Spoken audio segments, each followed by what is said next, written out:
Morning, Bob and Morning. Thermo. Hey, can you hear me? Yep. Yep. Good.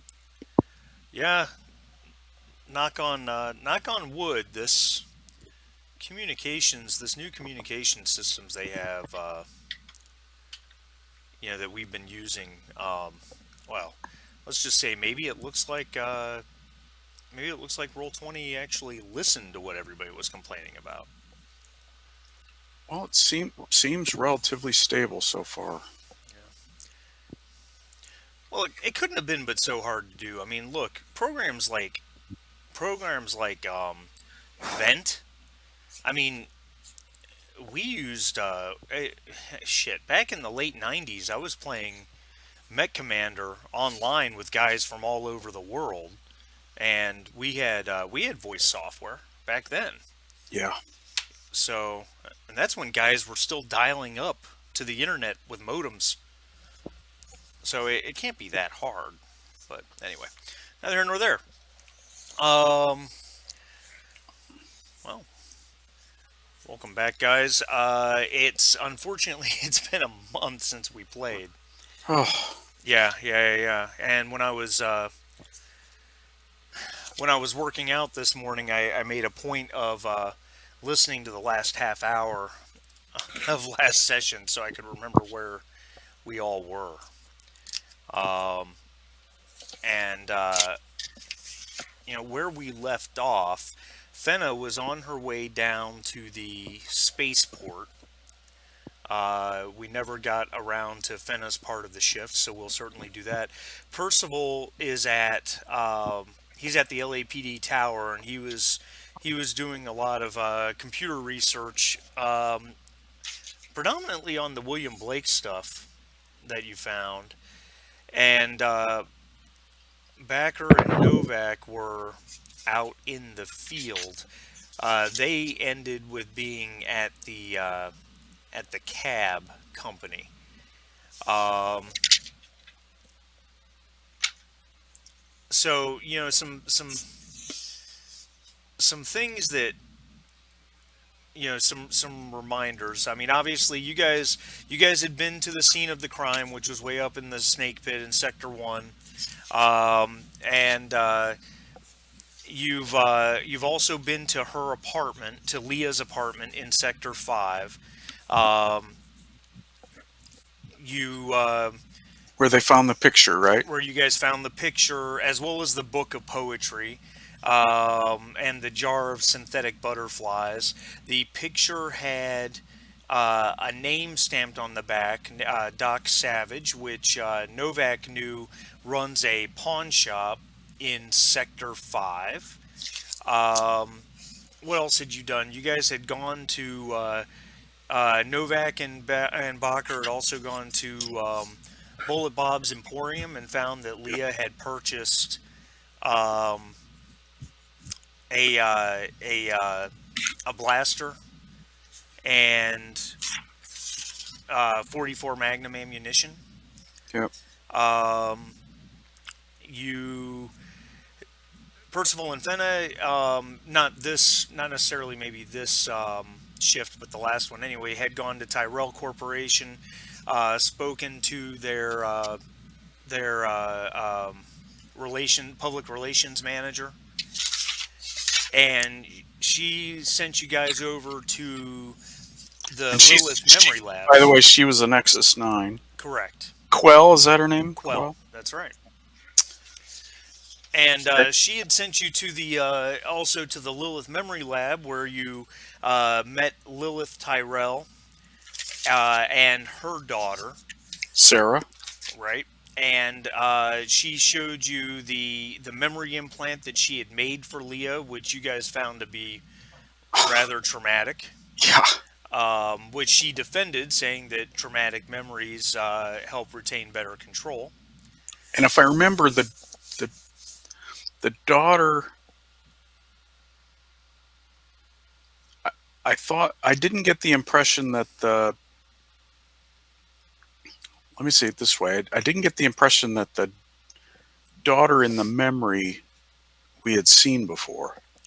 No, you had not. However, she matches the picture that Bacher and Yes, Novak no, I uploaded. understand that, Yeah, but at one point in my own head, I had thought, well, maybe she used her own daughter Sarah as a model, but they don't match up. no, not really. No, okay, Maybe vaguely from the standpoint that they're both little girls with brown hair, but that's probably yeah, about the limit of it. but it's not the same girl, so she didn't use her. She did not use her daughter as a model for the memory. That's correct. Okay, And then you did ask the question if Lilith Tyrell was a replicant, if you guys right. thought she was a replicant. And the answer was no, but there was something about her eyes that was off. They looked Um, like they were synthetic. yeah. That's right. Guys, what was the memory again? Can you refresh my memory? I can't. I can't. The memory was of an off-world colony, and her daughter was kind of her running around. Um, kind of playing the cat can't catch me type game. And then there was a whole lot of gunfire and explosions. And when Leah rounded the corner running after her daughter, she saw men in black fatigues and black uniforms with guns and a whole lot of dead people, including her daughter.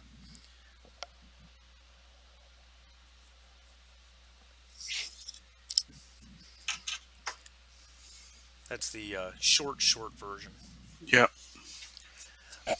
Um, let's see what else. You guys had gone to the Bacher and Novak had gone to the cab company and interviewed the cabbie who picked up Leah from the snake pit and dropped her at Anemoid Row.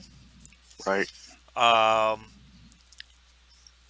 and that he did confirm that he saw she had a gun, and that she was very nervous, very upset, very anxious. Um, also, you guys had. Oh, Go ahead.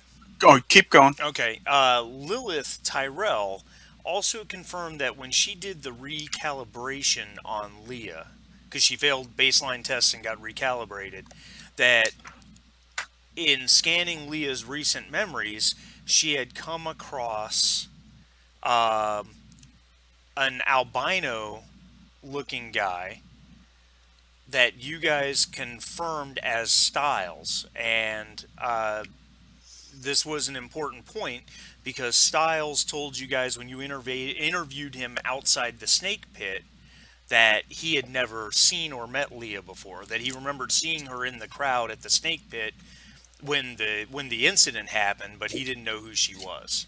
What a But big fat liar. yeah, but Lilith Tyrell in scanning Leah's memories had seen Styles more than once, also in the company of an older man in his 70s, give or take in his 70s. She was guessing. Um, so my question is, I'm looking at my notes. Um, was it the cabbie's recollection, or was it some some camera footage I found? Because I've got notes that said, yeah, he was bald in his 70s, wearing a suit, and there was something about his eyes. Yeah, that came from Lilith Tyrell. That came from Lilith. Yeah, Oh, I need to make a point. Okay. That was a memory that was the memory. right. Okay.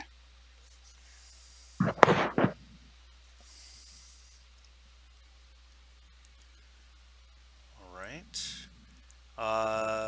Any other questions? Um,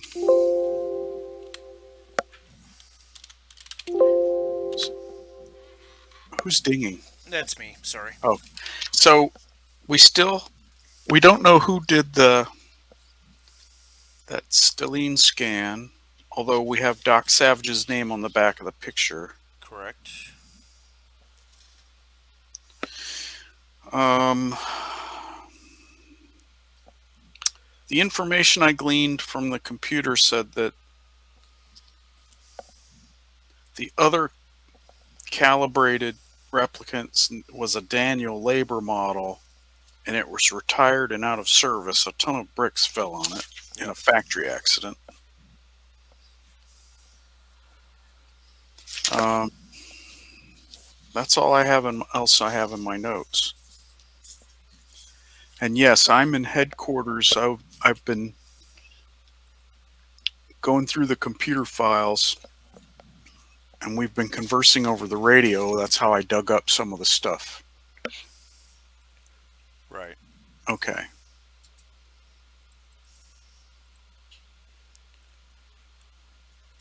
All right. Bob and Sharif, any other questions or clarifications you guys have? Uh, yeah, the Nexus Daniel.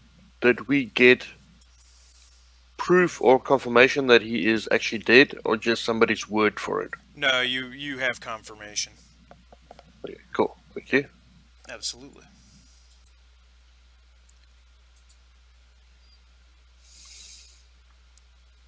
All right.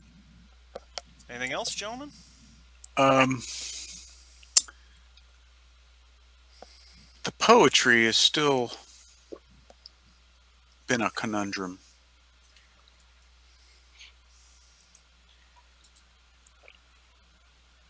Have you guys given any thought to this missing page from William Blake?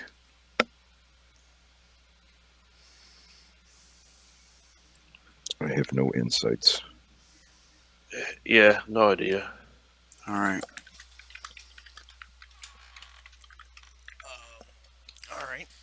Oh, and uh, um, okay. We lost him. Oh, there he is. Sorry, clicked the wrong button. I figured. Um, Sharif, I'm sure you know, and Marty, I think I told you, but Bob, we haven't.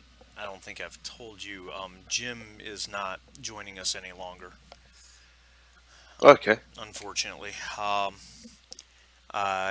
He said he might be able to in the future at some point, but right now it's just not something he can continue to do. So, which stinks, but it's life. Yep. So, All right. So the question I have is, how much of Shift 3 have we used up doing this stuff? well, that is a valid question. I definitely need to focus on Fenna for a bit. Oh, that's right, because Fenna was heading to the spaceport, Right, correct. And and then, so we haven't even covered his third shift. no, haven't even started it. Okay. And then, let's see. I'm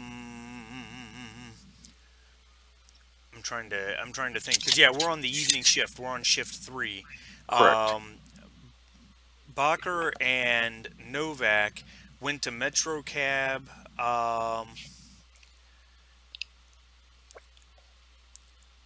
I think that's all you guys have done so far. Is you went to Metro Cab, so we've got a little time on you guys as well if you stay in the same sector.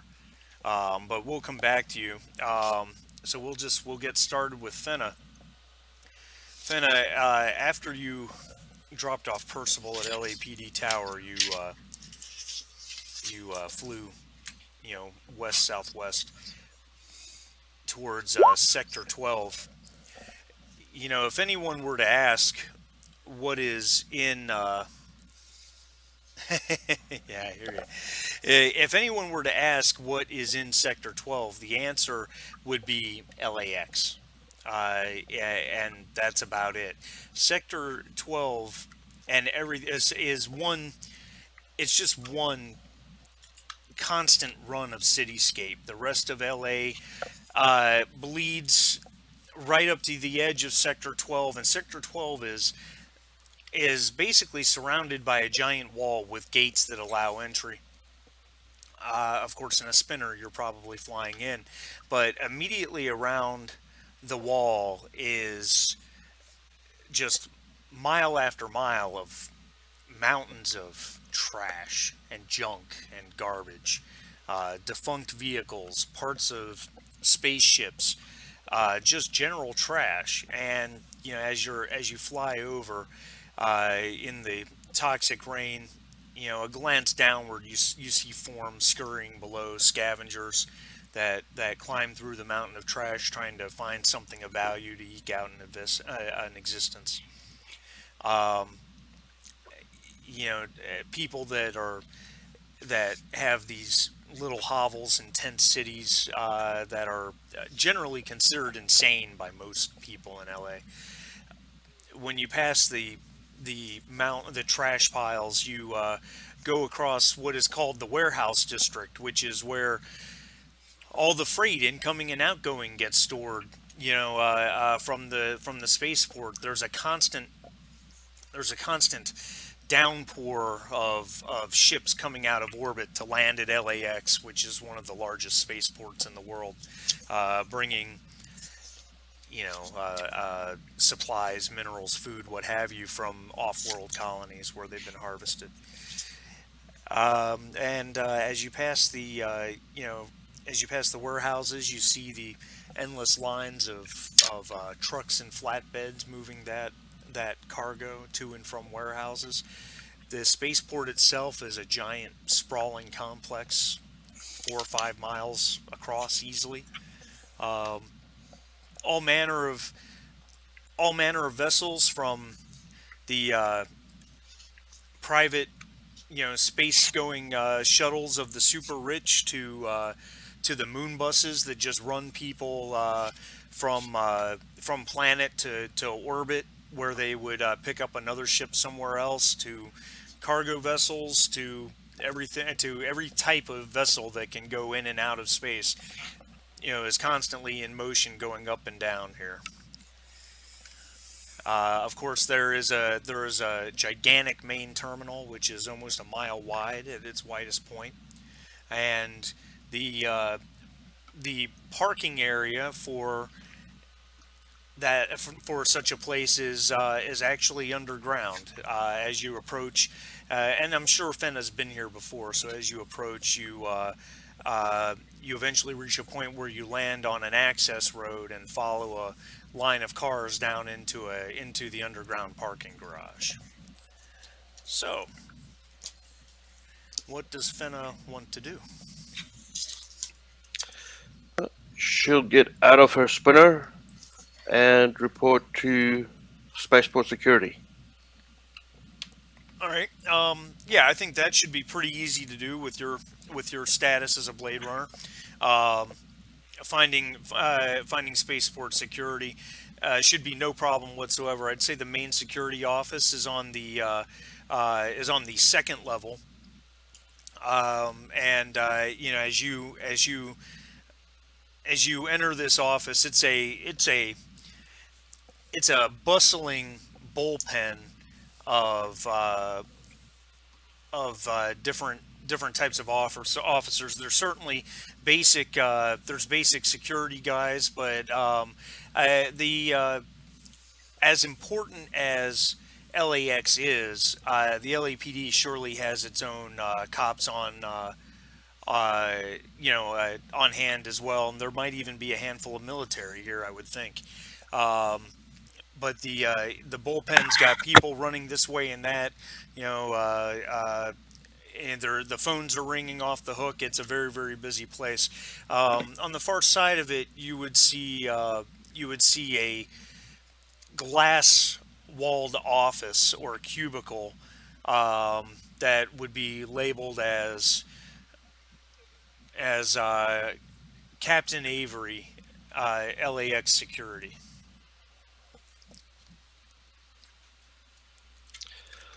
I will first go to the police presence there hmm and just say hi to the guys.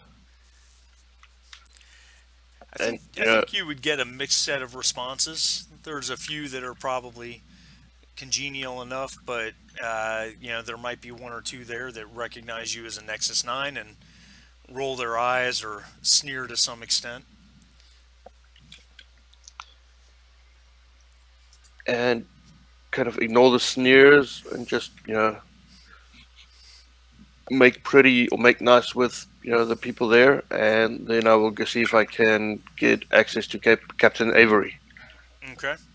Uh, as you approach Avery's office, there's a woman at a desk sitting right outside, and as you start coming forward, she snaps her head up, hits a button disconnecting a video call, and she says, "Yes, who are you? The captain's very busy. What can I do?" I show her my badge and just smile very warmly and say, "Police Department detective here for Captain Avery." She hits something on a terminal for a moment, and she goes, "Detective Fenna, you're not expected. I'm going to have to ask you to make an appointment. I've got one available on the, let's see, Tuesday 3 weeks from now at 11:15." Uh, Sorry, I'm here on a matter of urgency and a very sensitive nature. I simply have to see the captain today. Make a manipulation roll.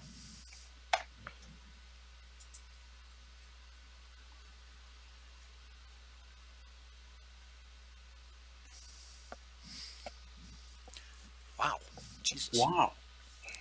Um, Aren't you she the sweet talker? yes, man. She she looks at you for kind of a long moment, and then just shrugs and says, "All right." And she rolls her chair back, stands up, and moves to the glass door. You didn't, as the glass door opens, there's a cacophony of a shouting voice. You didn't realize that the office was apparently soundproof, or at least extremely sound dampening. And there's a man there in a I wouldn't call it a police uniform. That's definitely being generous. His jacket is hanging on the back of his chair. His sleeves are rolled up. He's got a thin tie that's been pulled down from an unbuttoned shirt, and you're guessing he's on a video call. He's kind of pacing back and forth behind his desk as he shouts at a phone. Pardon me. He's shouting at someone on the phone. I don't care that you're saying we don't have enough manpower. We need four guys for that delegation. Get them and get them now. Figure it out. I got so many problems going on here. I've got lost luggage. I've got lost kids. Now I've got this. He looks up at his secretary and you, and he goes, "Not now." And then he goes back to yelling at the person on the phone. And that finally that person says, "All right, Captain, I got it. I'll scrape up some guys. I'll call some guys in and have them do some overtime." He goes, "Good, just get it done." And then he hits a button and hangs up. And he looks up and he goes, "I said not now." I just smile at him and say, "I'm sorry, Captain. This simply cannot wait." He goes, "Nothing can wait. Nothing can wait. I've got 47 people down in that terminal, all of whom say they can't find their bag, and that's not the problem of the airlines or the space companies. Somehow that's my problem as the chief of goddamn police. So what do you possibly have that can't wait?" I give a bit of a sigh of understanding and sympathy, and then relay a nice story to him. Well, the problem is we have a missing replicant. Now, I probably don't need to explain to you how politically charged something like that could be. And we have reason to believe that they might be attempting to go off world. And we're Oh, trying very hard to first, at point, keep this out of the media, and secondly, to make sure that this does not escalate. all right. So I'm gonna have you make another manipulation roll. See how receptive he is to everything you're saying. Well, okay. So as you're telling the story, he's kind of tapping his foot impatiently. He's kind of doing this type of thing, but the further you talk, the more he's starting to realize this is kind of a big deal, and and he says, "All right, all right. So um, we have ID on this missing replicant.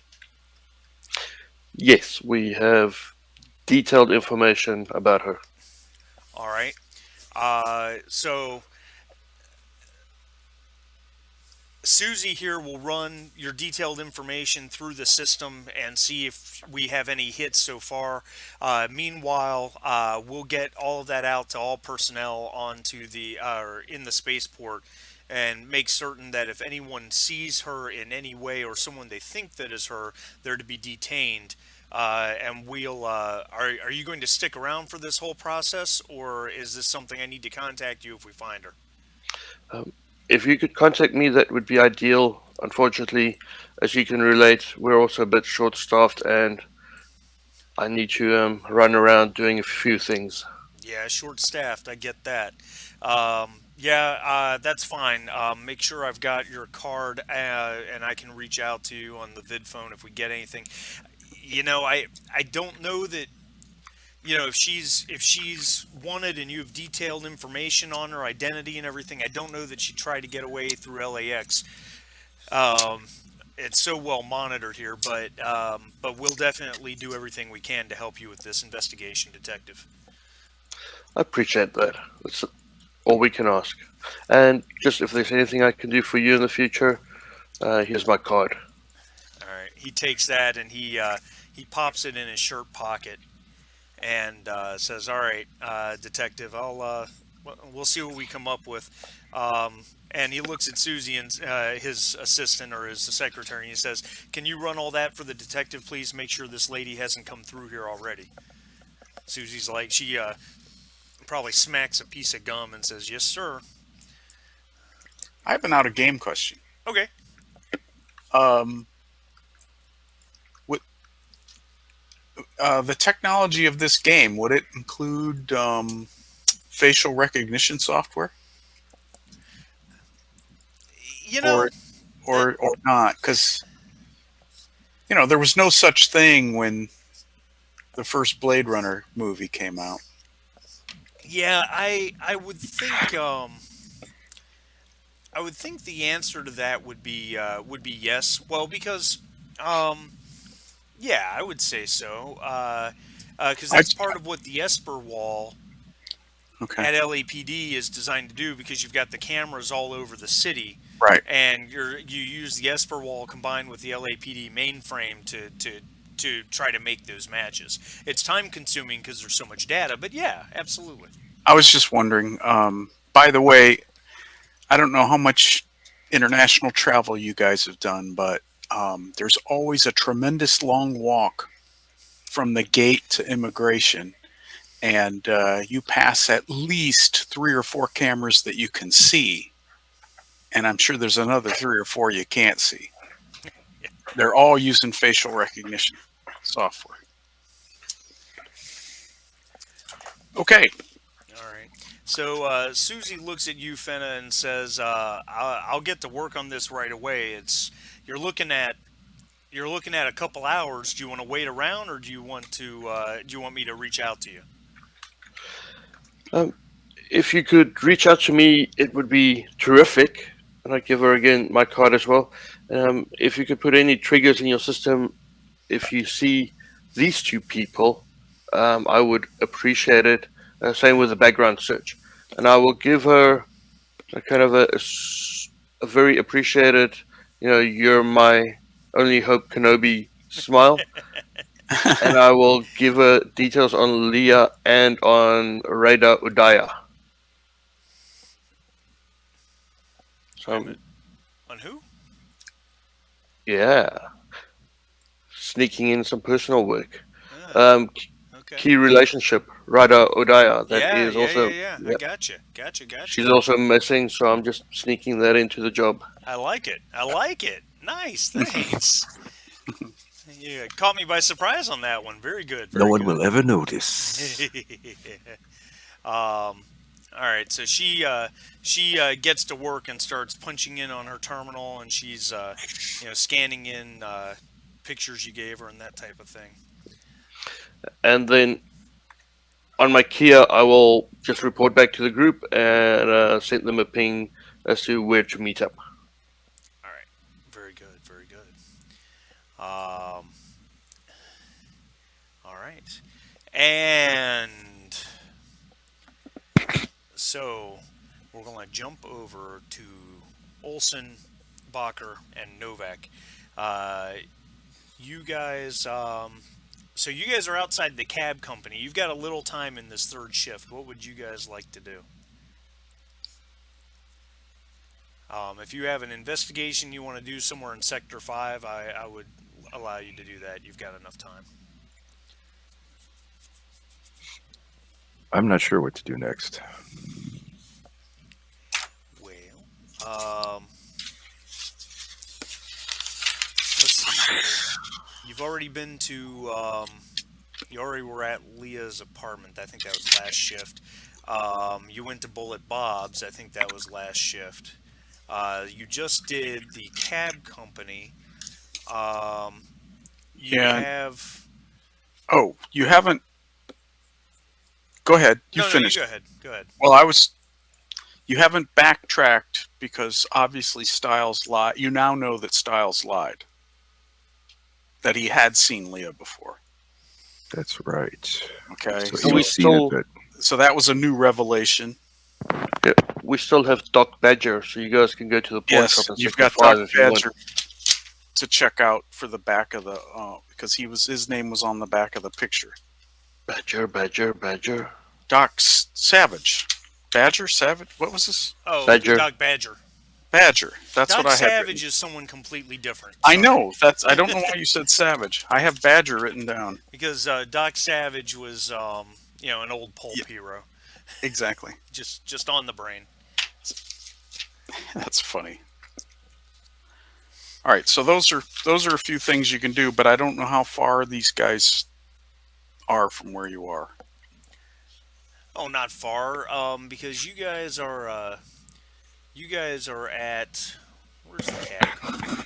Where's Metro Cab? It's right here in Sector 5 somewhere.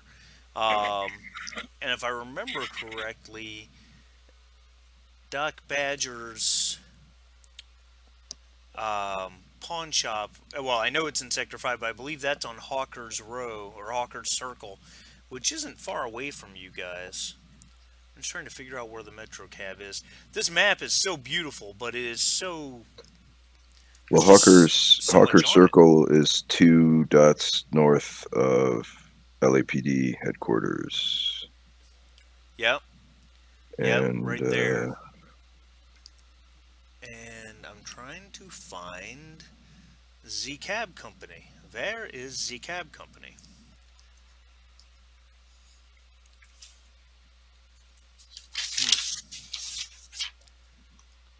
Um, 5 hours later, I just want the cab company, Yeah, man. exactly. Whatever, it doesn't matter. It's somewhere in Sector 5, so it's not far. You certainly have enough time left in this shift if you want to go if you want to go to Hawker's Row and check out the pawn shop. sure, why not? Okay, all right. So that's what we will. That's what we will do. so Um, are you reporting to the team that that's where you guys are headed next? Yes. All right. Perfect. All right. So I'm gonna go on Esper and see if I can dig up anything on anything on Doc Badger. If there's any prior arrests or anything, and a record or anything else on him on Esper Okay, that I can feed the team if I find it. I got you. All right, so I'll let you go ahead and make that tech roll. All right. It's been a month since I did this, so let's take a look. And while I'm kind of on the radar roll, I will also ask Percival that if he has any free time on the Esper wall to please see if he can find anything about radar for me.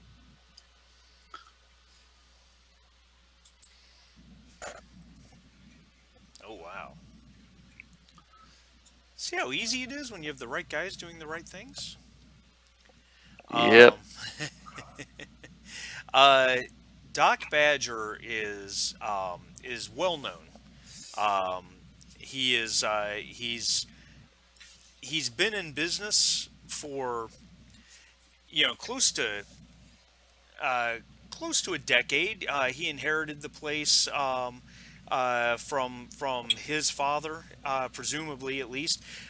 He runs a pawn shop, so pawn shops are certainly always have been and always will be on the shadier side of things. But he doesn't. He has no former arrest record whatsoever.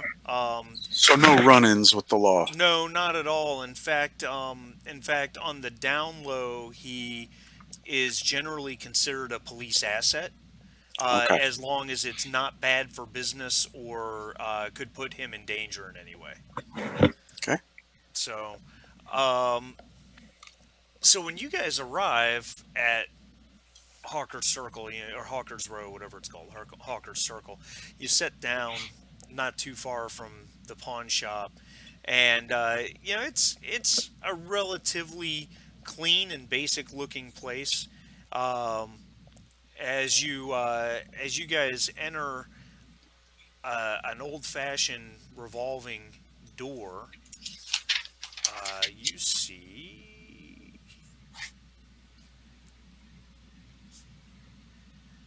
you see this guy behind a counter off to the side. The place itself is smaller than you expected, or maybe it's not so much that it's small as that it is just cluttered Did you show a with. picture? Yeah. Do you guys not see it? Hold on. I Uh, got stuff in yep, the. I can see it. Zoom top right. I see it. Like I said, it's not so much small as much as it's cluttered. There's racks and glass cases. There's racks all over the walls. There's glass cases everywhere, and you see everything from small knickknacks to pieces of technology, including these you know these old giant things they used to call televisions that weigh a ton.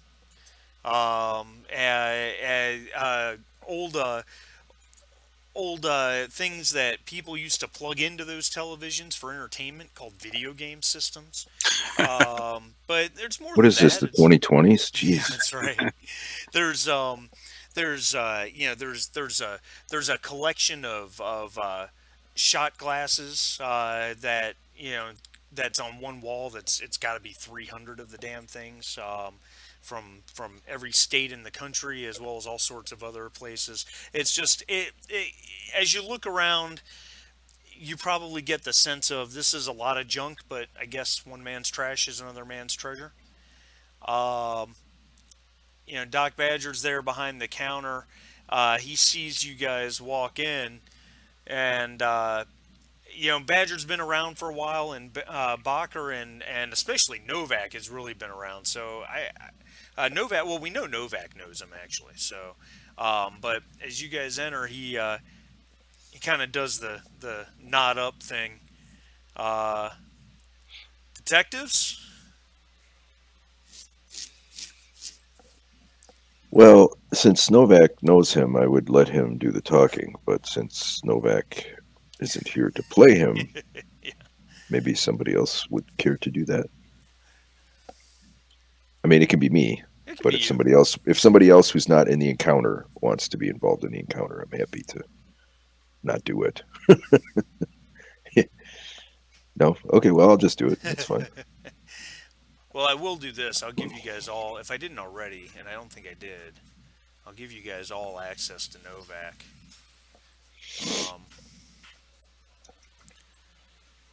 Here we go. Give you guys all access to Novak. You guys should all see Willem Novak. Yep. All right. Give me 1 second. My wife just walked in. Let me see if she needs a hand real quick. No Okay. problem. No problem. I'm gonna get some coffee. I'll be right back.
She went to Costco, so I wanted to help her unload our pallet-sized portions of coffee and standard meals and nap relief.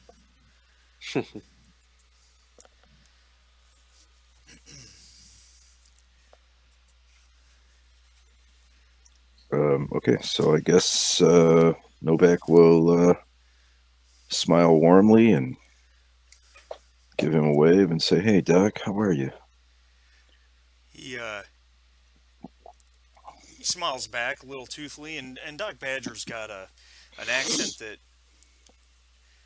you would associate with the Caribbean, which again I don't do accents, so Is he the captain now? that's right. Wow, he does a little look. Okay, He uh, looks like that actor. I don't know the actor's name, but he yeah. looks like him too. Um, he says, I'm doing okay, Novak. What brings you to my humble establishment?" Look, we're sorry to drop in like this, but we're in the middle of something important, and I think we need your help.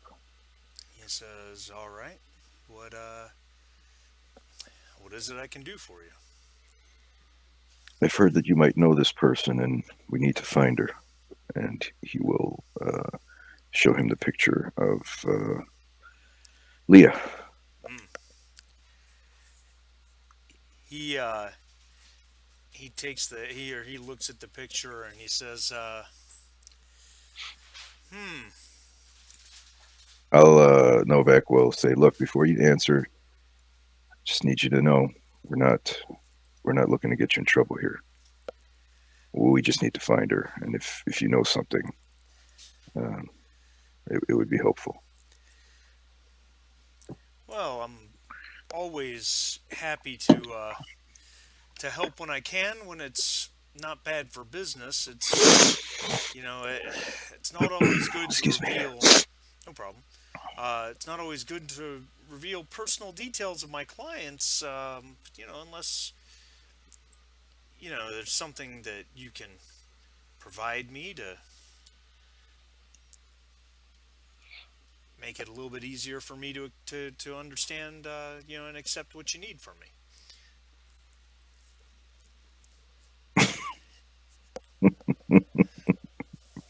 I think there's a statute against that, but we can look the other way. Um, I'm trying to look on my character sheet to see how much money. How does the money thing work again? It's Chinyen points. Shenyan. Yeah, Yeah. Shenyan points. I think I've spent some Yeah, you doing bribes spent one earlier. at the cab company. Yeah, I don't know. Sorry, I'm having a hard time finding it on my It's okay. It should be character sheet. down towards the Very bottom. bottom. Yeah. Okay. So Novak's got Olson. 6. Oh, okay, big spender. Uh,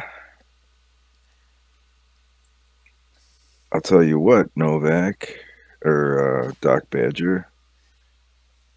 He'll put like one Chenyan point down and say, "We'll go up from here depending on what you have to say." Novak or Badger, furtively puts his hand over top of it and just slides it off the counter and away. And he says, "Yes, I know. I know who she is. She's a Nexus 9. I think she's a cop, but she didn't give me her ID. She wanted a stelling scan done, um, and she had me print her a picture from her memory implant. Nothing from the nothing from her actual memories, but that implanted memory they put in the Nexus 9s. She wanted a hard printout of a little girl, and she wanted it on photo paper." Look like this, maybe. Let's show him the picture, He goes, "Oh or yeah, Novak will show him. that's the picture. Yep." Did she say why she wanted this? She mumbled something about wanting a picture of her daughter, and I just kind of I raised an eyebrow at that because replicants don't have kids, and it and we knew it. I knew and she knew that it was her implanted memory, but she anyway, it was kind of strange, little off. Was there anybody else with her? No, she came alone. It was a couple weeks ago. Did she say where she was going? No, no, I haven't seen her since either. Was she acting strange apart from wanting a picture of an implanted memory? No, I don't. I wouldn't think so. It was. She seemed. She just seemed to have a strange attachment to this little girl, and you know all the Nexus Nines have implants, and sometimes those implanted memories have people in them. But she she she seemed a lot more attached to it. It's hard to explain. Did she buy anything else from you or No, sell anything to you? no, she came explicitly to get a scan. She heard that I had a stellene scanner, and she came here to do it.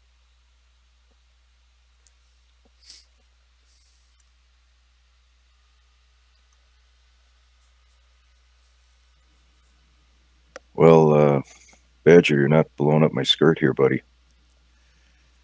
I mean, most of this we already knew. Well, I can only tell you what I know.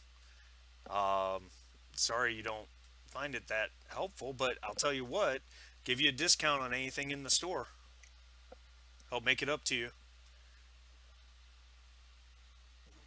Tell you what, you're my ear on the street. Let's just chalk it up to good relations. He says, "Okay, yeah, that works for me. I'm here anytime you need help. You know that. You know when it's not bad for business." When there's no customers around, I get it. He says, "That's why I like you, Novak. You understand what I'm dealing with." All right, Doc. Take it easy. We'll talk to you soon. He goes, "All right, guys," and he goes back to whatever it was he was doing, whatever our NPC pawn shop owner does when there's no PCs in the place. Non playing so hard.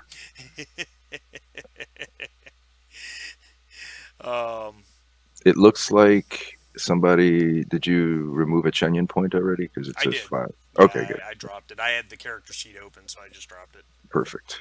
I guess I should Well, announce when I do that. That way you don't do it too, and he ends up with less. it's okay. Uh, get on the radio. Sorry, guys. It didn't really pan out that well.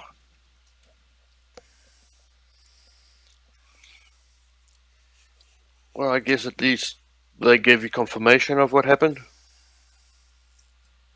Yeah, there wasn't anything else going on, so we can scratch that lead, I guess. All right. So, Why? um, Why was? go ahead. Why was his name? Why was his? Why did his name on the back of that picture frame? It was on the back of the picture itself. Picture. Just because he printed it. Yeah. Advertisement for himself. Um. I have an out of game question. Okay. Uh, is there anything restricted with that technology, or it was just a comment that it's rare? It's just rare. Okay. You wouldn't find it in a lot of places. You know, someone like Wallace or Lilith Memory Labs certainly has that type of technology. I imagine one of those scanners even exists in, you know, probably in the LAPD tower, since there are a number of replicants in the LAPD. But you, you know, those are pretty high profile places. Yeah, and you know, I guess just drawing the conclusion from that, those are all pretty high profile places, so there would definitely be some sort of record that you went there to get that scan. Whereas Okay. obviously a pawn shop's a little off the a little outside of the normal channels. Now, also about the technology, I'm assuming that you can anybody could use it to capture a picture of their memory, right? Specifically for replicants, It's just for replicants. correct. Okay. That says that there's something different about how their brains function than a human brain. Okay.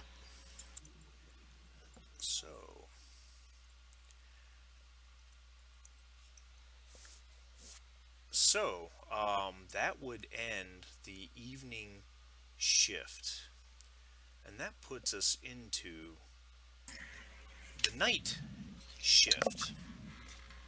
Now, Late night shift. yeah, that's right. Each one is 6 hours, right? That's right. So six, six, six. So it's all right. So this is kind of the overnight hours. Now, the way this game works, you are able to do 3 shifts of work before you have to take a shift of downtime. All right. Now, downtime doesn't necessarily mean going home, but in general, that's probably what most people think they mean of it. Mean when they say downtime.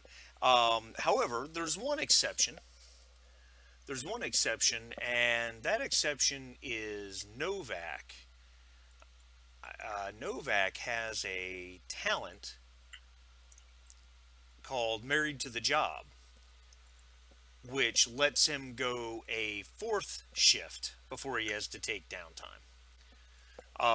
Now, you guys don't have to take downtime. You can choose to continue going on, but if you do, you take a point of stress. So that is something to keep in mind. Um, so we'll start with Olson Bacher. Bacher, what do you want to do? Well, I think Olson's going to take a nappy. Okay. I don't want to get that stress going. All right. If we had something pressing or a lead that was, you know, uh, time sensitive in some way, I would say work through it. But otherwise, All right. So is that just a go home and chill type thing? go home and sleep. All right. Would you roll a d8 for me, please?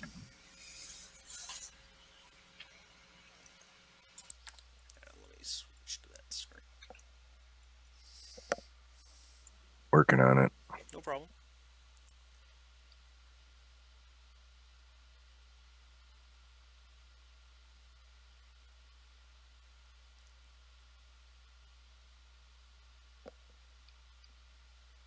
What is wrong with me? I'm not seeing how to do that. On the left side, the toolbar that goes down the left, there's the one that looks like the D20. Oh, that's right. Yep, just hover Thank over you. that and click D8. Got it. Or you can roll your attribute, I guess, that has the equivalent dice. Oh, you could do that, sure. Yeah, I almost rolled like force because that's a D8, but I wasn't sure that was the best way. But thank you, Bob. Yeah, next time I'll just do that, I think. All right, that certainly works. Let me pull open your character sheet here really quickly.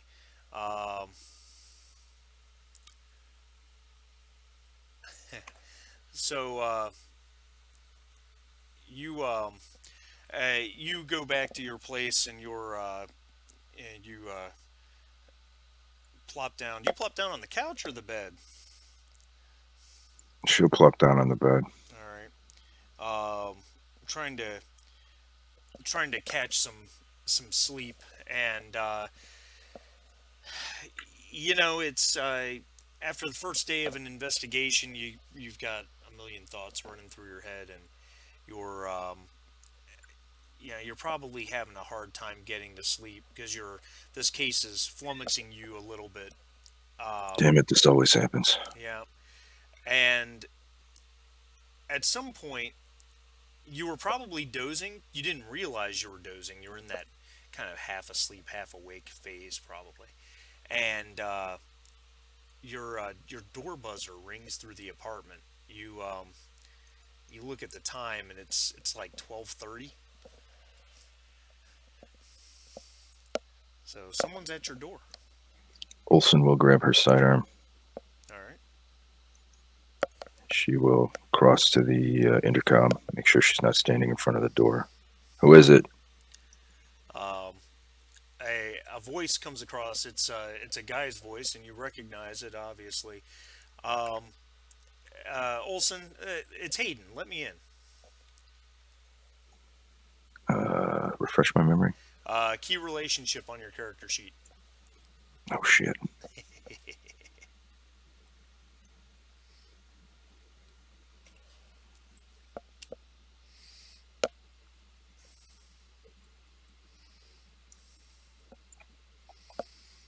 Does it sound like Hayden? Yes.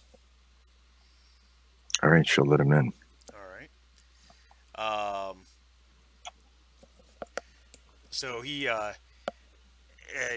you let him in, he comes in. It's kind of like, geez, what's with the? And he sees the sidearm, in your hand, your blaster in your hand. He goes, "What? I mean, what's this all about? What's your problem?" She'll slam the door and throw him on the bed. You're just what I needed. Okay. That that certainly works for me. I think we can fade out on the camera on that one. Yep. We know where that goes. Fenna, you taking a shift of downtime? Yes. All right, roll a d8 for me. Let's see if this D8 thing works over here. Over here. Apparently not. Okay. We will roll it over And if you get a 6, I'm here. gonna make you re-roll that. Well, look at that. Yeah, roll that again for me. All right.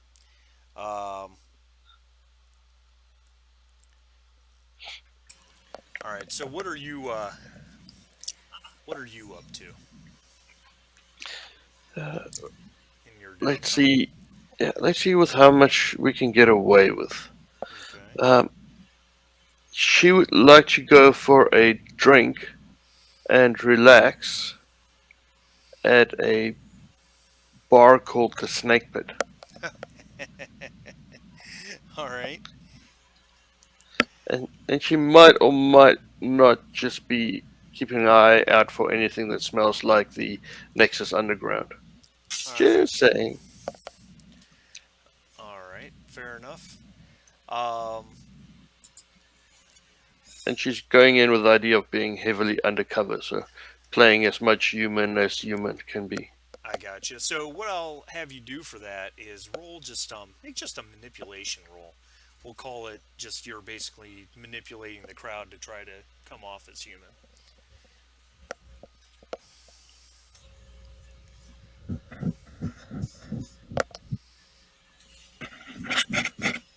Okay, very good.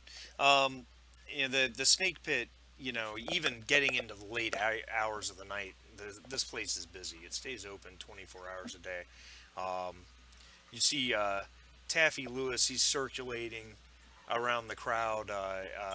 Yeah, you recognize him, though he doesn't know you because you didn't come here, unless I'm mistaken, right? Because it was Backer and Correct. Novak. Yep. So he's moving around the crowd. Apparently, you get the impression, rubbing elbows, shaking hands with probably higher profile clients or people that are there regularly. Um, and as you're probably 30 minutes or an hour in, and the bartender comes over and he notes that you're dry. He says, "Do you want another drink?" Yes, please. All right, and I'll get that for you also. And he points over to the far side. There's an alcove which has it's got a sign above it that says vid phones. He says, "You actually your name's Fenna, right? You've got a Uh, call on vid phone 3." I raised my eyebrow and thank you. Um, so the alcove, it's got 4 vid phones in it, and each one of them's got basic nothing more than a curtain to provide privacy. Um, uh, the number 3 is the curtain's pulled aside, and there's a light blinking, which indicates there's a call on hold. I'll activate the phone and just say, Fena here. All right. Um, you know, it there's that click in a line across, and then it expands into a full image, and it's the person that, well, it's Radha Udaya. Um, you're this is rather surprising to you, I would imagine. Um, she says, Fenna, you're looking good. How are you? Rada, where are you? You were missing. You are missing. Yeah, I can't really talk about that right now. Um, I'm I'm I'm in deep cover. Okay, I can't tell you much. I really shouldn't even be making this call, but I heard you were at the snake pit. I thought that was the best chance to reach out to you. You know, all the other, you don't know if all the other fid phones are tapped or not. Well, does the captain know you're undercover? What's going on?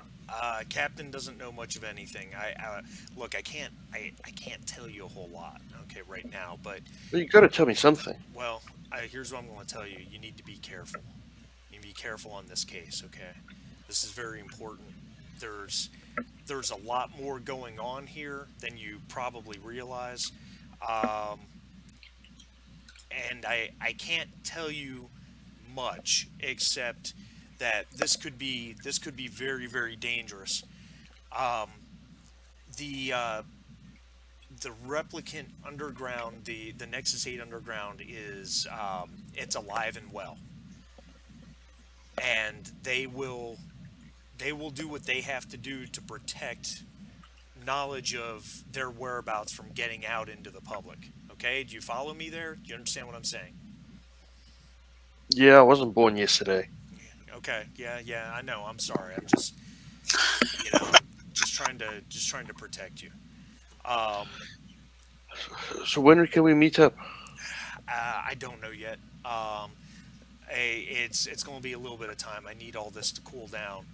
Uh, one other thing, I've This got to. occurred to me. Sorry, Bob, you weren't born yesterday, but you were born like a year and a half ago. No, that's what I was I didn't say it, but I was thinking it. The I've got a contact over at Wallace. Um, uh, you guys have got to find whoever killed Sandor and bring them in quick, because Wallace thinks it's another replicant that killed Sandor, and they're going to erase this whole thing very quickly if you guys can't bring it to conclusion.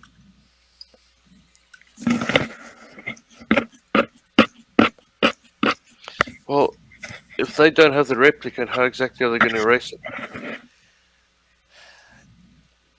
They want this whole thing to go away, and they'll make it all go away, and everybody who knows anything about it if they have to. So, Understood. all right, look, I gotta go. I've really been on this call too long. I'll reach back out when it's safe. Okay, be safe. Same to you. Same to you. All right. The screen goes blank and the call hangs up, and a thing pops up, and it says $8.95. Please insert card. I will insert the card and give a little sigh. Collect call. All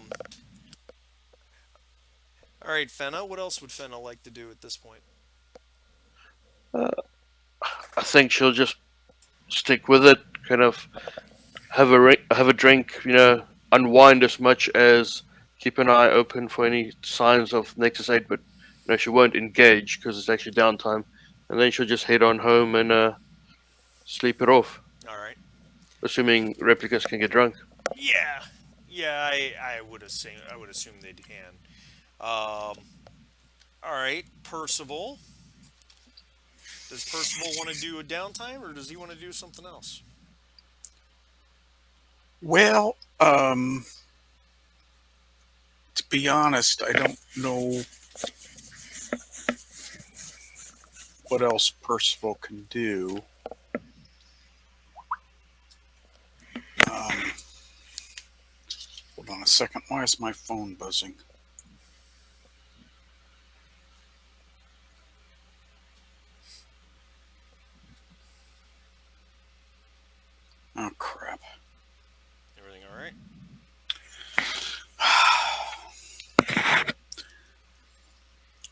No, it's just the house. I marked a spot for them to put the dryer vent in, and the painting guys painted over my markings.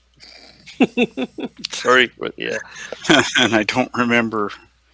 I don't remember if I measured any dimensions, so I got to think about that. All right. Um,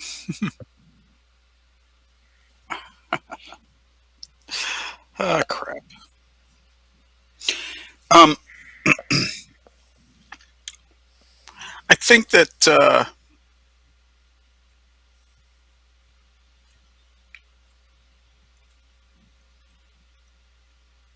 you know I would stop by on my way out to talk to Mirren down in the lab, but I'm really not up for a lecture or any condescension, so I'm going to go home and just take downtime All right, give me a and try D8, it.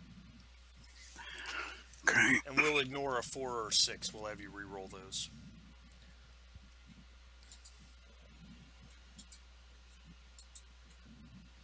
A 5. Um, it's a very soothing, calming night for you. Nothing out of the ordinary happens.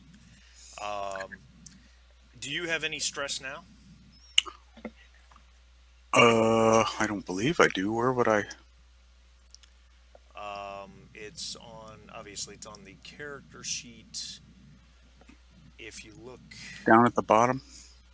yeah, where it says health and resolve. If you're at 0 on both, then you don't have any stress. I'm on 0 at both. Yeah, so if you had stress, your resolve would have a number on it. So, Okay. so you're good. Um,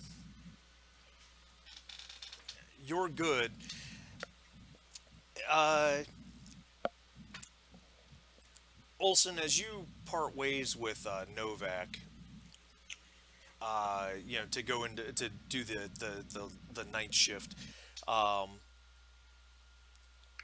you told him you were going to go back to your place and chill out, and he said he told you that he was going to also go back to his apartment. He'll see you in the morning.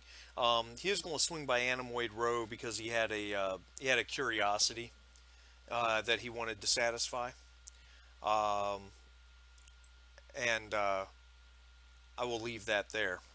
So you Roger. guys can make your notes on your character sheet for shift 4 of day 1 for what happened, if you like, and then we're going to go to, this is going to be day 2, shift 1, the morning shift of day 2, right?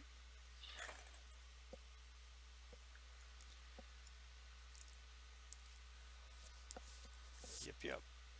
Yes. So we still need to find and talk to Styles.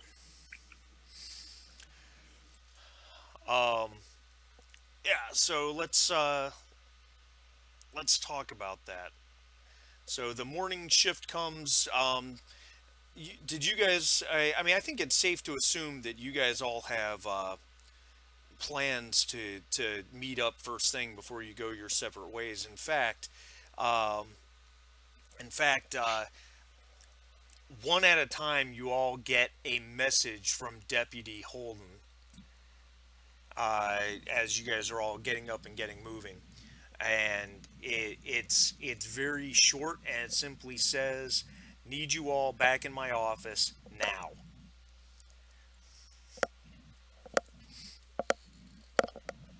Guess we go to Deputy Holden. So as you guys arrive, um, as you guys arrive, Holden's office is what Holden's office always is. Um, Novak is absent as you guys are coming together, and Holden comes out into the bullpen out of his office, and he pulls the door open, and he says, "You three, get your asses in here right now. Where's Novak?" And I suppose you all kind of look at each other and don't really have an answer. Yeah, just shrug. Um, He says, "All right, well, I'll deal with him later. Um, we've got a problem." And he closes the door behind you guys, and he goes, "Here's the problem, right here." And he drops a magazine on his desk. It's one of those big, oversized magazines. Do you guys see handout E? Yes. Kill magazine. Yep. Oh my. So our friends over at Kill Magazine have run this article. It's all over the city. If you read the article, it says that a replicant, a Blade Runner, killed another replicant inside the snake pit. So now we've got this out there. Wallace, I haven't gotten a call yet from Wallace, but I'm sure it's going to happen any moment now. Do one of you want to take that call? Because I really don't want to. No, sir. Do you guys have anything to? Do you guys have anything to add to this? Where are we at on this damn thing? Still collecting leads, sir. How did the magazine figure out that it's a replicant? I mean, we haven't released any of that information, have we? No, we haven't released any of that information, but if you read the article, and I have, Yella Schuyler himself was at the snake pit that night, and he says he himself identified the two replicants that were obviously Blade Runners in the crowd, and it says that he himself saw one of them, Leah, kill the other. So,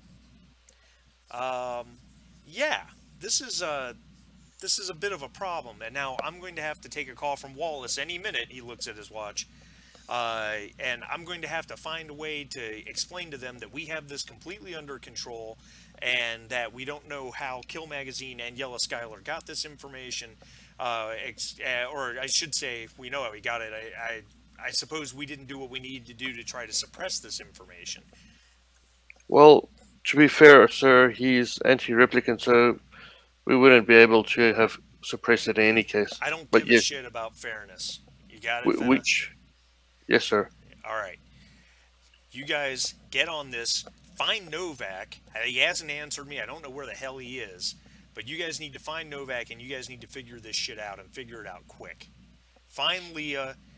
Disprove this story so that we can say for sure, find the real killer so that we can say for sure that it wasn't a replicant who killed another replicant. It's not Yes, all sir. bad news, sir. It's not all bad news. Okay. I mean that new Roger. Ender assault rifle looks pretty hot. He kind of just tightens his lip and pushes his lips together, and just gives you this unblinking, stony stare. Well, maybe you would be happier back in the off-world colonies with one of those in your hands shooting at other people. Maybe you'd rather do that. No, sir. Okay. All right. You three, get the hell out of here and solve this case. Yes, sir. We're on it. He never likes my jokes. What'd you say? I said he never likes my jokes.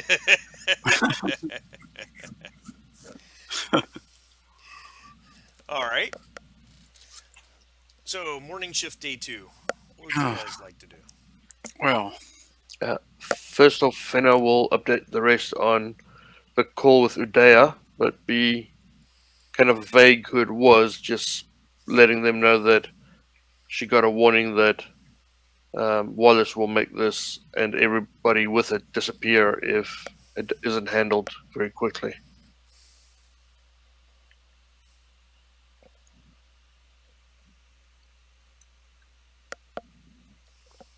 Honestly, I think we got a bigger problem. Where the hell is Novak? Can we raise him on the radio? There is no answer. Grab some donuts and go past his place. Yeah, he said he was going to Anemoid Row, which is a lead that we had, if I remember correctly. Yes. Leah did something down on Anemoid Row, didn't she? Okay. Yes. she was dropped off there She was dropped Yep. when off she there left. by the When she cabby. left the yeah, when she left. And she and Sykes have been seen there as well. Yeah. Um, Well, can we? it may not be anything insidious either, because if he went down there last night and spent the night going after leads, he might be crashed.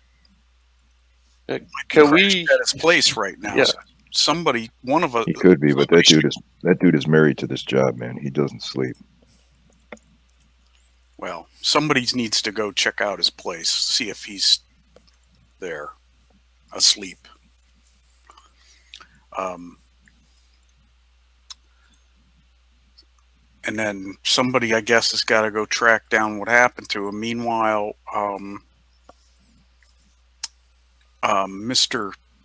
Mister Albino Styles, where do we think we can find him?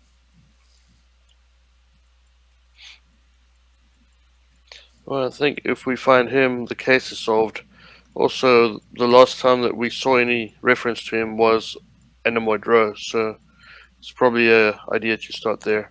I'm just wondering if we shouldn't go visit Kill Magazine and maybe just get some answers from them, or at the very least, make it a bit uncomfortable for them. All right, who's going to do what? If we're going to put the thumb on Kill Magazine, who's got the best manipulation? Uh, I would guess that would be me. The only question is, do we want to? Yeah, I guess Kill Magazine we can do solo. I would not do Enamoid Row solo, especially if we're missing a man, Agreed. assuming he's not just asleep. Well, He doesn't have like there's no such thing as like a tracker, is there? Like a police tracker? well, the Kia. Can we track that using Percival's computer skills? I would certainly let you do that. Sure. Percival, you want to make a tech roll? I will. If nothing else, it should reveal sync ups when as he added any data, right? It's true. All right, hold on a second. I am. It should be like a Apple. Where's my phone?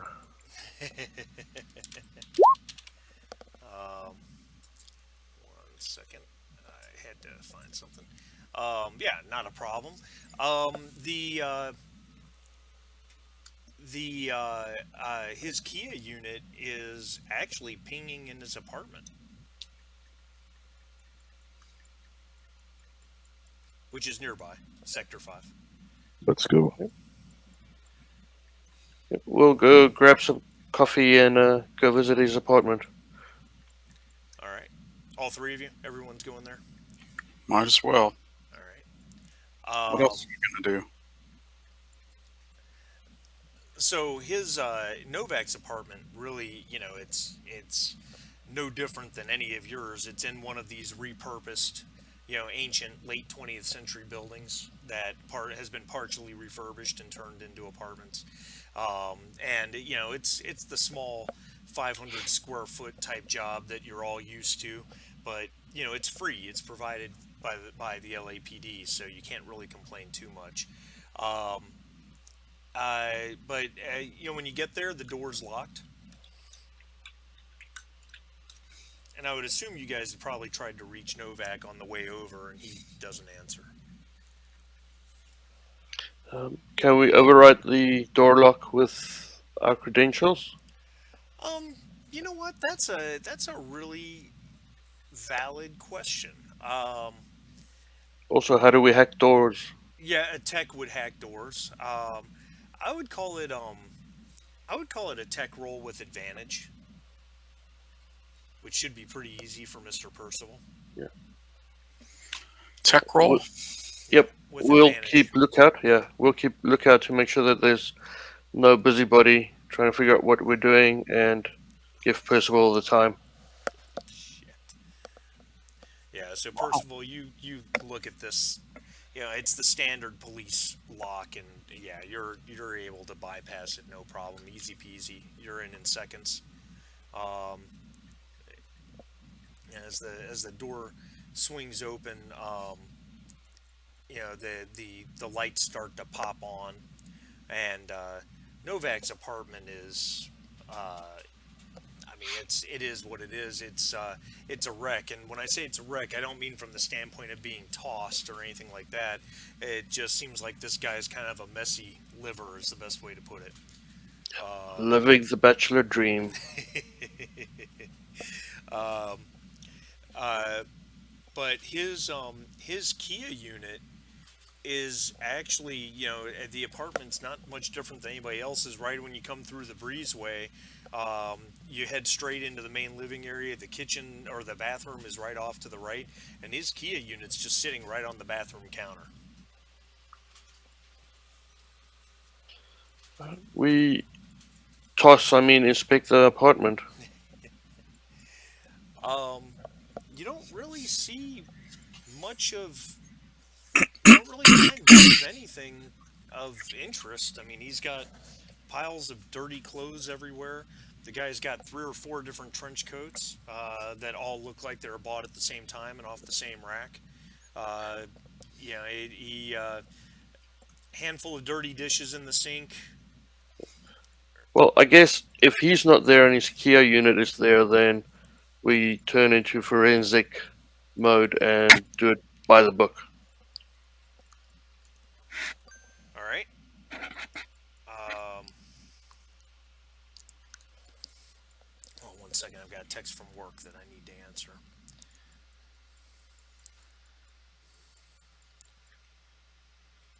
I knew this text was coming at some point. Is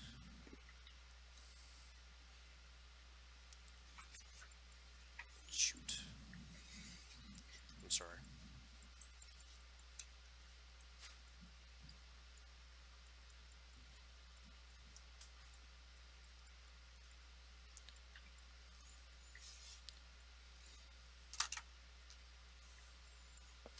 All right, perfect. Alrighty, that's. So let's do this then. What would be a? There's not really an investigation skill. I think we would just call it observation. Um, so who's got the best observation? It's probably Percival. It would be me. All right. So just with the 3 of you investigating the apartment, looking around for anything, because I don't have one of those handy dandy little pictures and find your clue yourself things. We'll just have Percival do an observation roll, and we'll give him advantage because all 3 of you are searching. Okay. Not a problem. 2 successes. Um, it's There is nothing to indicate that anything happened here. There's nothing to indicate that Novak's been here recently, with the exception of the Kia unit on his bathroom counter. Um, there's there's no personal journals. There's no anything. Um, Examining his Kia unit uh, does show that, because the way I view these things, they probably, they all have a tracker, obviously, because you know that it was in his apartment. So it looks like after he separated from Olson, he did as he said he was going to do. He went over to Anemoid Row, just based on the tracking of the thing, and then he was at Anemoid Row for a couple of hours, and then he came back here. Well, obviously, because if he had disappeared at Anemoid Row, the Kia wouldn't be here. Question, is his spinner here as well? Ooh, No, good question. his spinner was not there. That was a very good question. Is there a way to ping that thing? Low jacket? Yeah, I would say that that the tower's able, the LAPD tower with the Esper wall and all that. Well, honestly, you've got limited connectivity. In each of you has a connection in each of your apartments, so you've got limited connectivity. It's not as easy a role as it would be at the LAPD, but you could do it using his terminal from here. Percy, he's our man. So would that be normal or disadvantage? It would be that would be normal. You Okay. get advantage when you're at the tower. All right. Abby normal. Yeah, Abby normal. Hey, Percival, while you're at it, do you want to see if you can pull any logs from the door to see if it was opened between when he came home and when we entered? Okay. Well, first things first. Tech roll on the um, On the spinner. spinner. The spinner's parked at Anemoid Row. What the hell? So he came here, lost, like removed his tracker, and then went back there. No, he left his Kia and then went back there. Yeah, I think I'm saying the same thing in just less precise ways, right? He removed his Kia at home, and then did he go there first? I guess we don't know. According to It the doesn't matter Kia- anyway. According to the Kia, he went to Anemoid Row.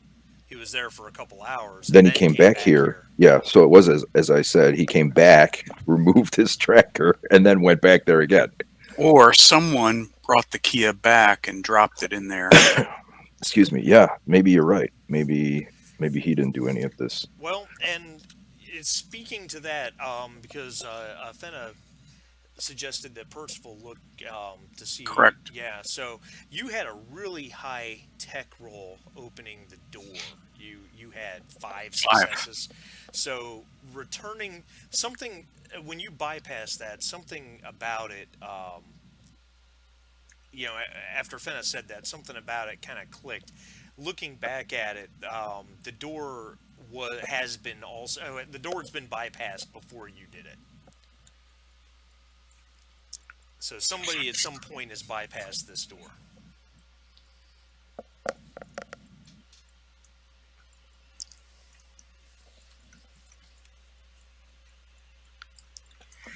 This is getting fishier and fishier by the moment. It looks like we need to go to Anemoid Row. Everything points that way. Is that where you guys found Styles before? You guys interrogated him, and he. I believe he was at the club. He was outside. Oh, he was the at the snake club. pit. That's Yeah. right. He was at the snake pit. All right.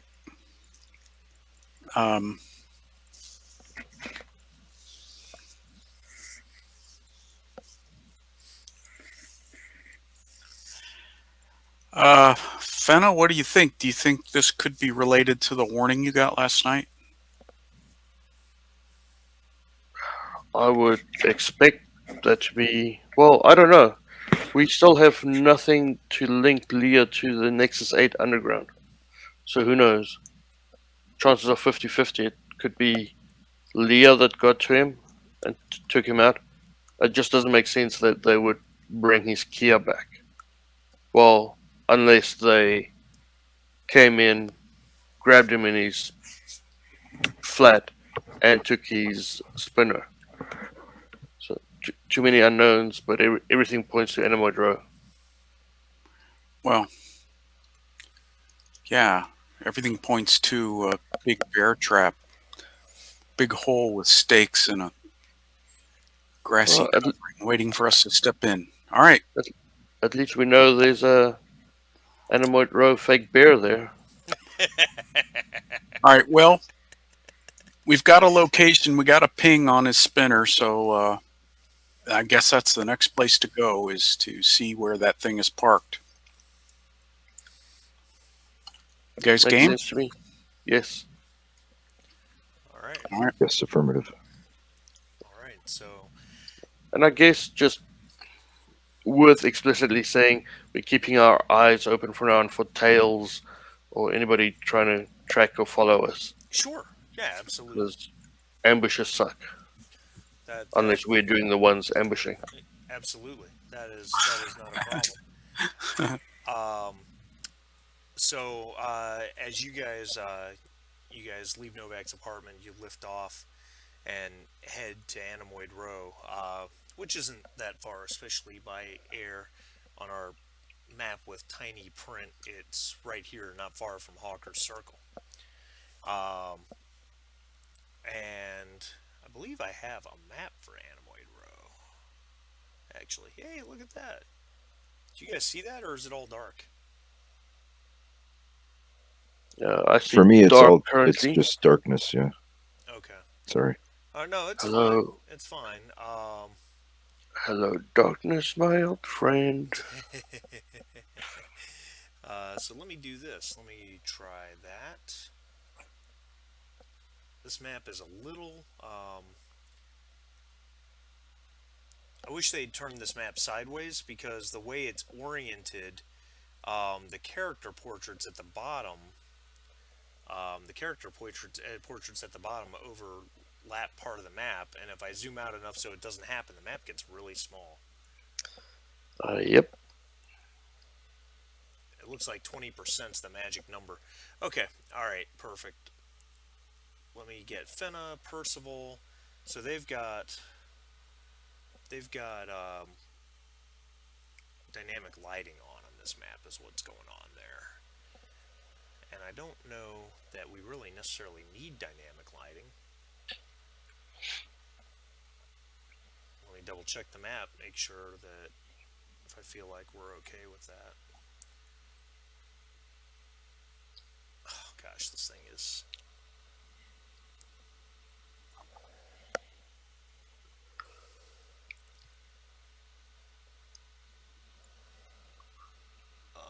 Alright, well, good enough. Alright, so here's what we're going to do. We're going to kick you guys over here. You bring your. And I know you don't see it yet, I'm fixing that. You bring your spinner down on Alameda Street, right near Novak's. I'm going to give you vision. Token emits light. We'll call it. We'll call it 500 meters. I think that's good.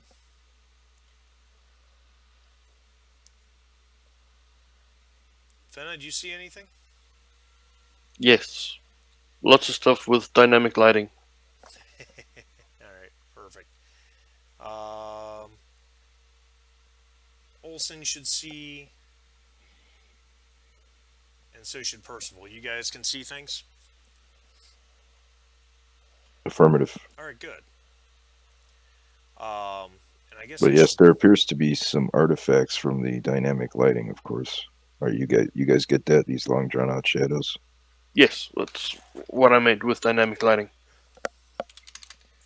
So some of the stuff is hidden, looks like. Yeah, just based on how far you can see, I guess is the best way to put it.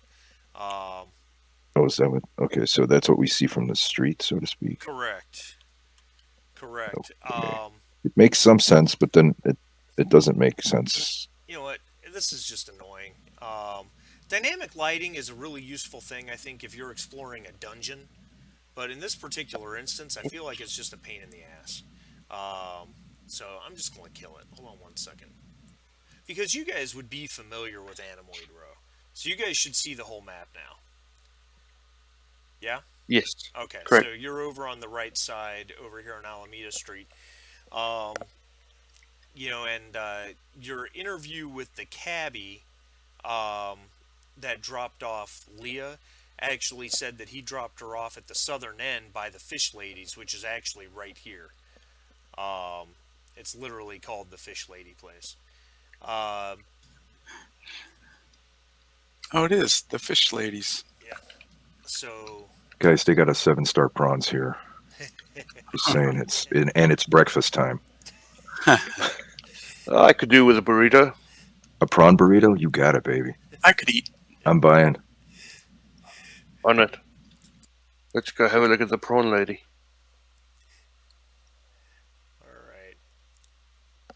all right. So, what's the plan, guys? Well, we go hang out at the prawn lady. I have a more important question. Okay. How accurate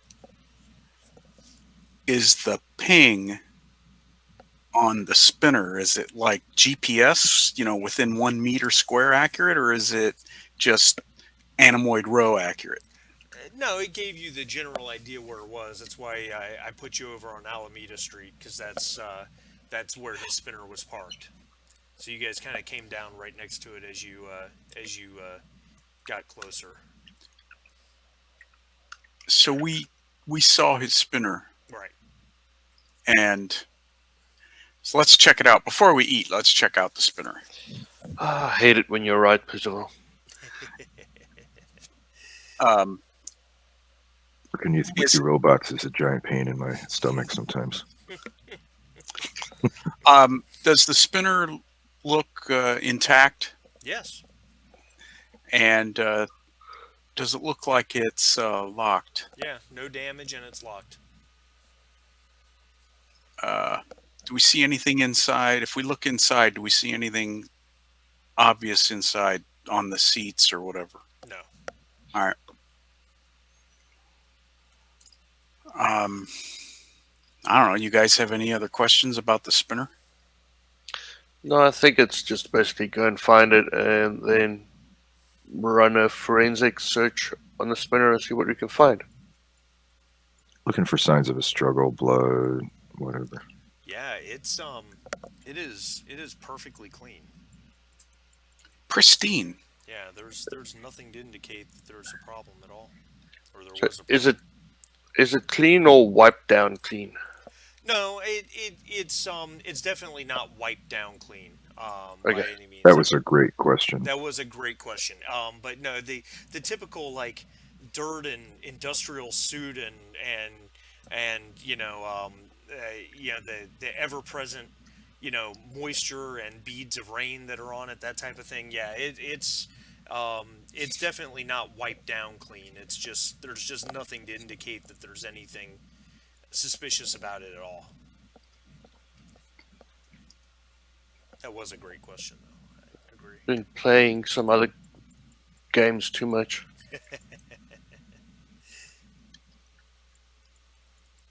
Shout out on the stream for Delta Green. I gotcha. It's Delta Green. Um, what establishment is it in front of? It's actually parked off to the side, so it's not really in front of anything. You're in the rough approximation of where the spinner's parked. Okay. So there's there's the burger joint directly across the street.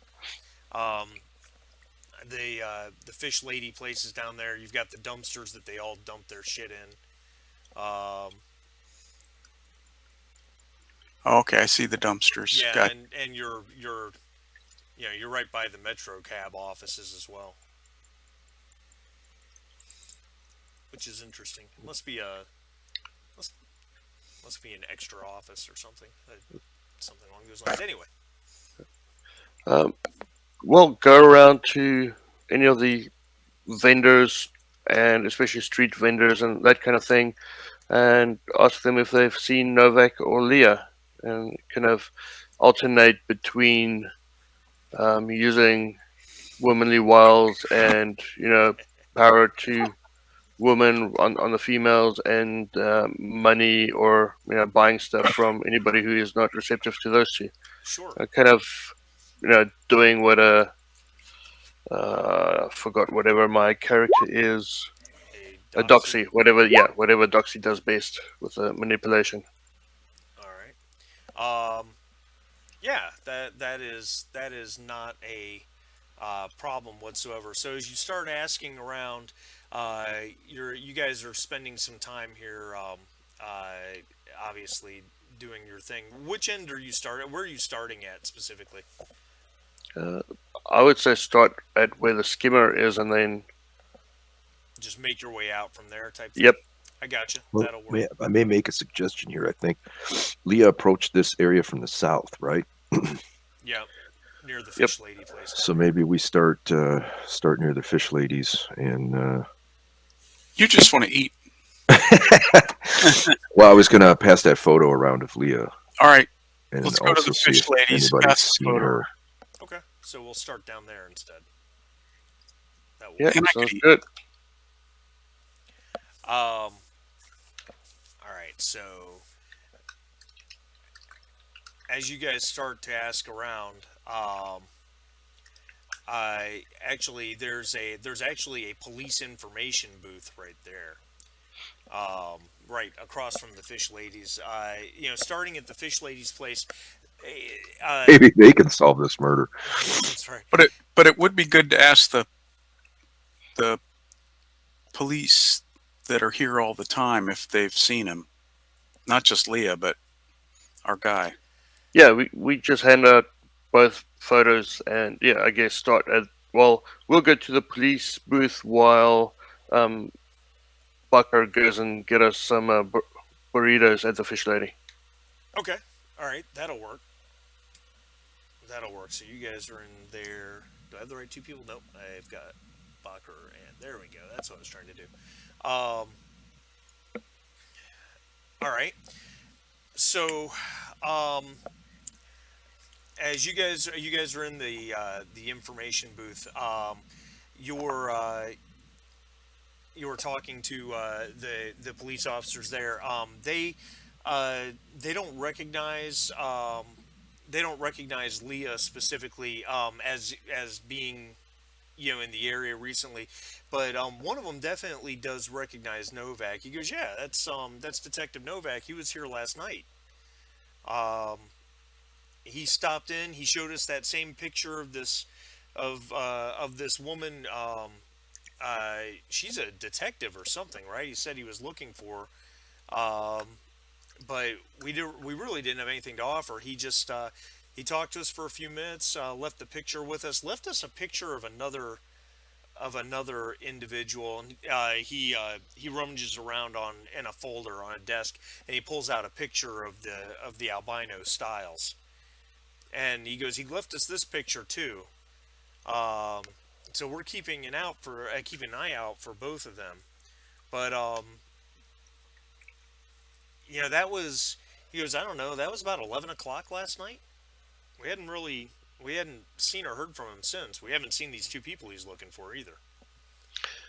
Well, can you notify us if you see these people? And Novak, he's gone off grid for some reason, but keep it on down low for now. And I wink at them. It's all right. We got it. No problem. I hope he's all right. So do we. Um, so Olson, you're in the fish lady place.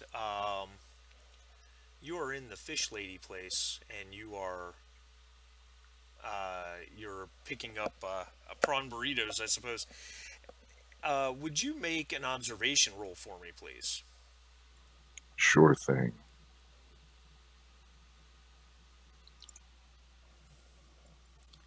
Would you like to push the roll? Sure, why not?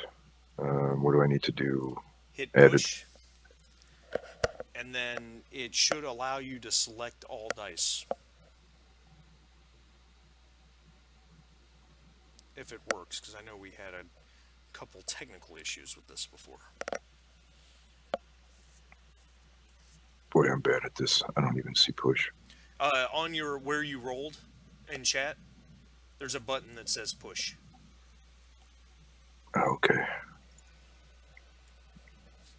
Okay, so, and then I select. Should think be we've an done this option before. that says select all dice. Because you can technically, I don't see that. let's see here. When you hit push, it opens up that second little push Right. matrix. Okay. Just hit the one that says D8 plus D6. D8? Because D8 plus D6. That would be yes, both because of them. you can technically push and well, that didn't do any good. Zero. Nope. Yeah, you can technically push and re-roll any dice. So if you had one success, you could choose not to re-roll that die and just re-roll the other. In the case of no successes, you just want to re-roll all dice. All right, so that's fine.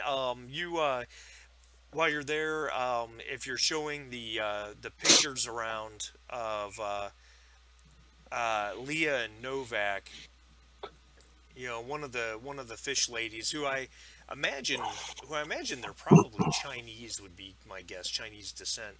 Um, tells you in the mixed up language of the street that she saw Novak last night. He actually came in and flashed the same picture of Leah, um, to which she just shrugged and then he left, and that was that. Which way did he go? She points at the door, leaving the place. Thanks, fish lady. She shrugs again, hands you your prawn burritos. That's All right, I'll report back to the guys. Got a hit on Novak from the fish lady, but she didn't see where he went. Here's Wow. breakfast. we got a hit from the cops here at the kiosk, but they don't know where he went either. I guess we just keep on going up until we don't find anybody knowing about them anymore. Yeah. I think that's the plan. We'll start sticking our head in every place. Asking. Here's some extra sauce, Fenna, like you like. And that's why you're my favorite detective. You should promote me. Because what's his What if name I sure could- ain't gonna. Not with those jokes of yours. It's a nice assault rifle.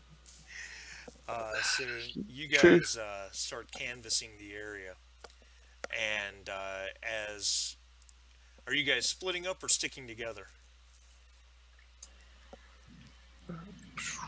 But we I could would probably say- kind of do a mashup of both, can't we? Like work an area together, Yeah, like sure. these 3 stores, and then these 3 stores, and these 3 stores, like All that. right.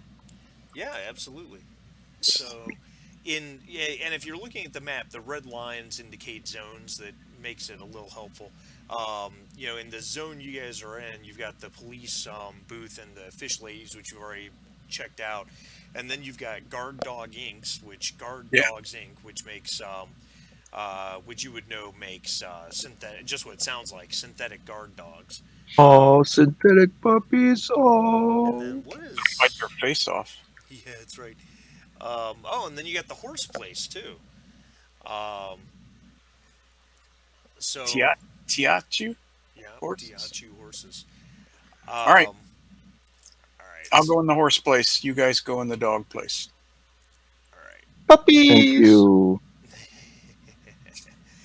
So the conversations the conversations don't seem to really go very far. It doesn't seem like Novak actually came by these places, though the guard dogs actually state that they close up late at night.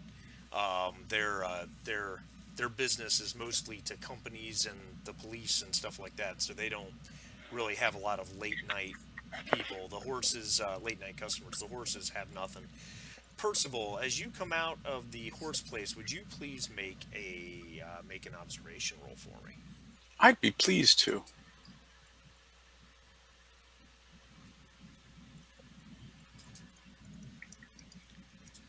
Ooh, would you like to push the roll?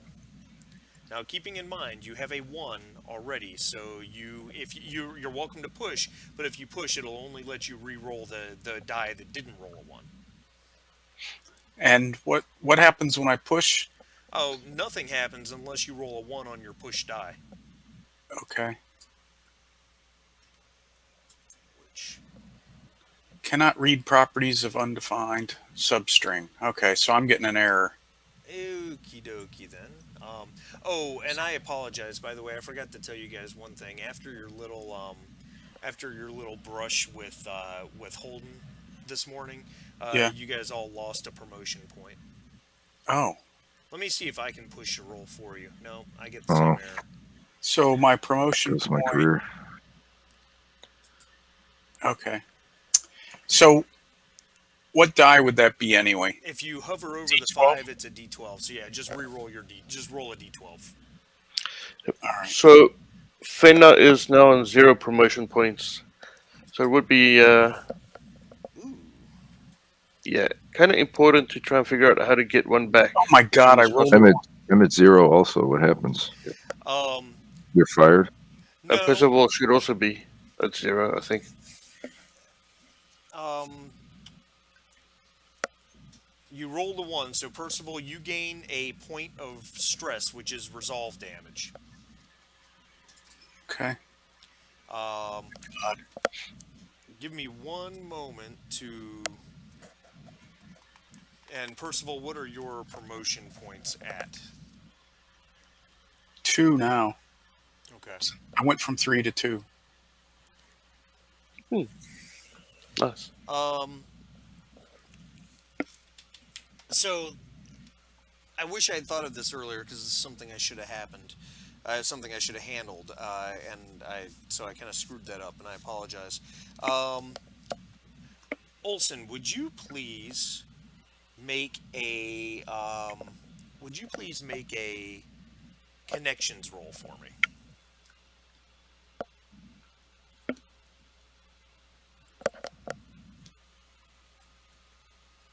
And what we're doing, this is a game mechanic. When you run out of promotion points, um, you take a disciplinary action. Sorry, what did you need me to roll I again? need you to roll a connections roll. So Connections. when Okay. you receive a disciplinary action, we have to make a connections roll, and if you pass it, you're okay. If you fail it, something bad happens. Um, and so you have no successes. You're welcome to push. Of course, you rolled a one on the one die, so it'll only push one die if Push you the want to go 5. ahead. I guess I'll do that. All right, very good. Ooh, just Ooh, oh, you got a success. All right, so you're good to go. Fenna, would you make your connections roll, please? Oh, this is gonna hurt. You have a Ah, success. You're all right. A good thing. And Percival, you did not drop down to zero promotion points, so you're okay. But I rolled a 1 on my observation push. Yeah, yeah. So you took a point of resolve damage. Okay. I put Um, that in. All right. that's fine. And then I need to. There's one thing I need to look up and double check. Let's do this. We've been playing for about 2 hours. Let's take a quick break. That'll let me.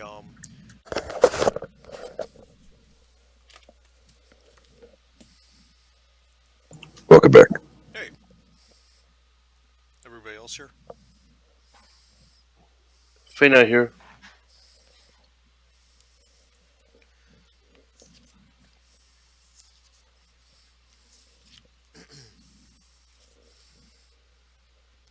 I had to determine what were the requirements that made a replicant have to take a baseline test. I wasn't sure if it was when they ran out of promotion points or what, but it's when you're broken by stress as a replicant, you get called back to take a baseline test. Right. Gotcha.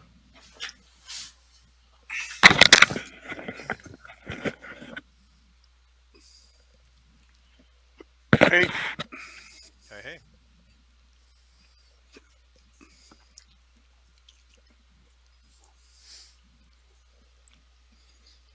Can I help you?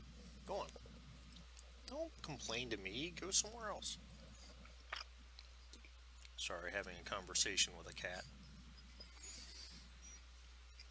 so I got a refrigerator end panel from a wholesale cabinet place, and it was warped. The face frame was warped.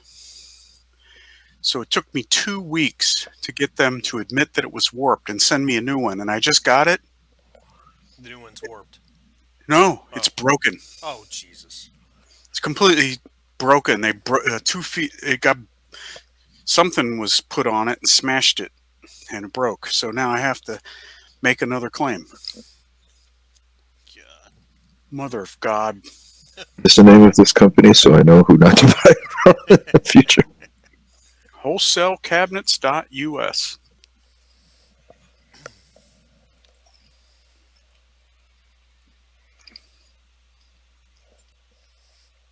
You know, it's one thing to have stuff get damaged in shipping or whatever. It seems like that could happen to anybody. It's another thing to go, nope, didn't happen. You know, like, oh no, no, no, no. I'm sorry, Funko.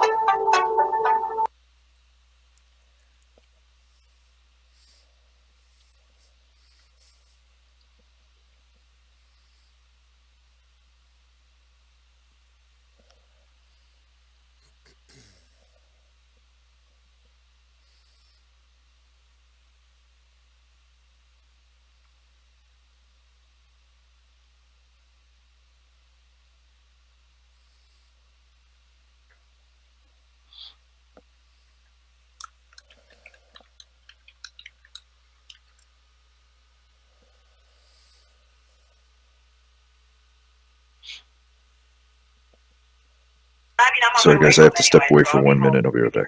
Okay.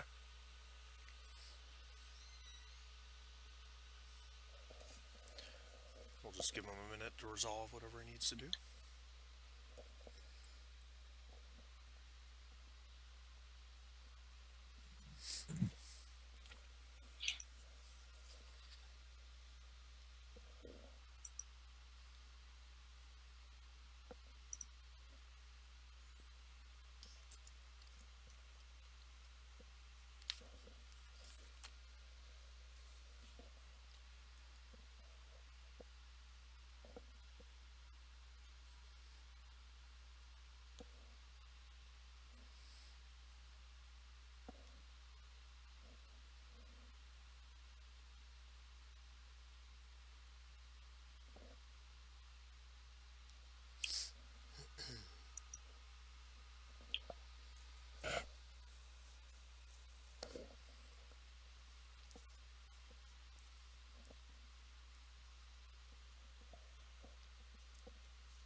Thank you for holding. I'm sorry. I'm back. That's okay. No problem at all. All right. So, with no success, you guys move into the next block. Um, who's not had the joy of making observation yet? Fenna? Yep. Yeah, go ahead and make a roll, Fenna.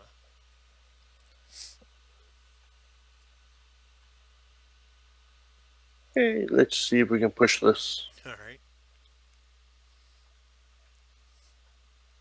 You guys are getting a lot of ones on these rolls.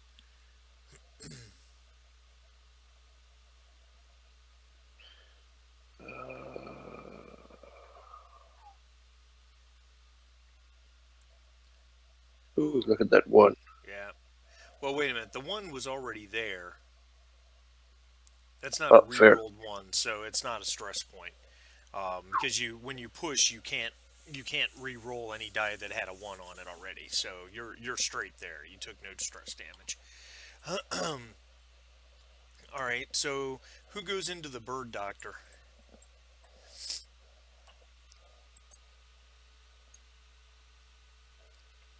Fena roll.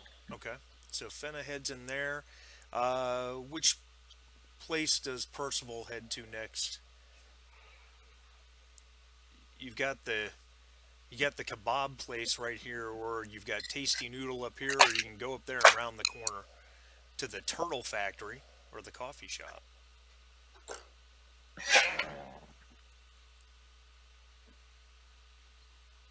Percival. First of all, you're muted. Sorry. Yeah, I was talking. I'm going to go to the kebab place because it seems closest. All right, perfect. And Bacher, where do you want to head over to?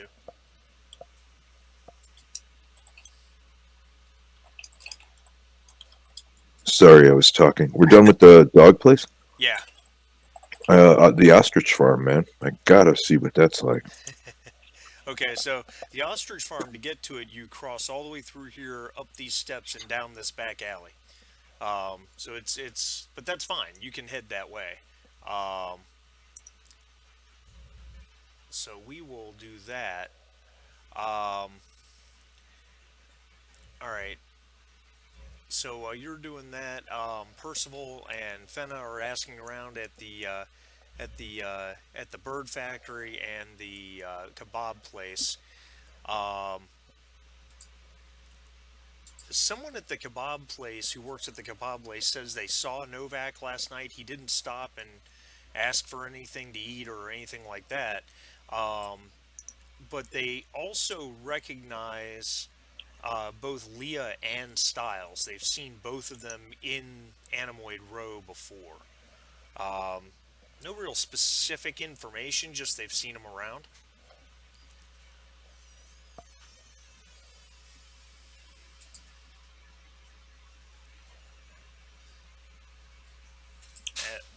And Olson, as you're walking that way, Walk this way.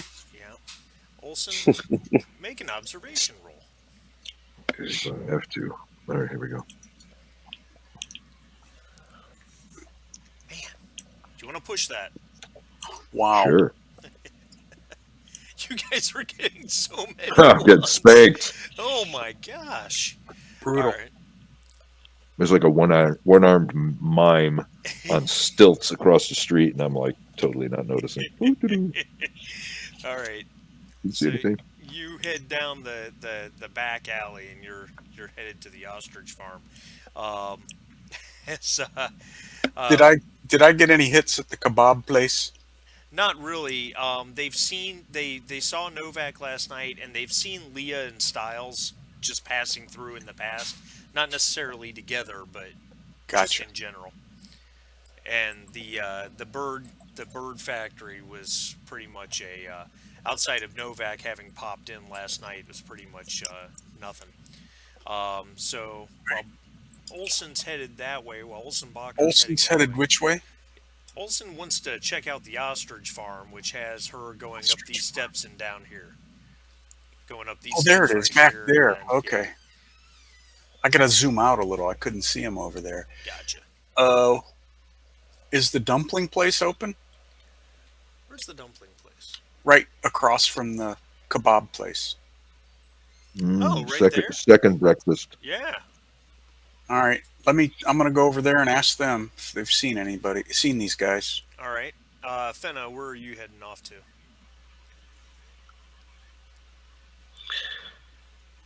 Fenner will stay on that side of the street and just go up.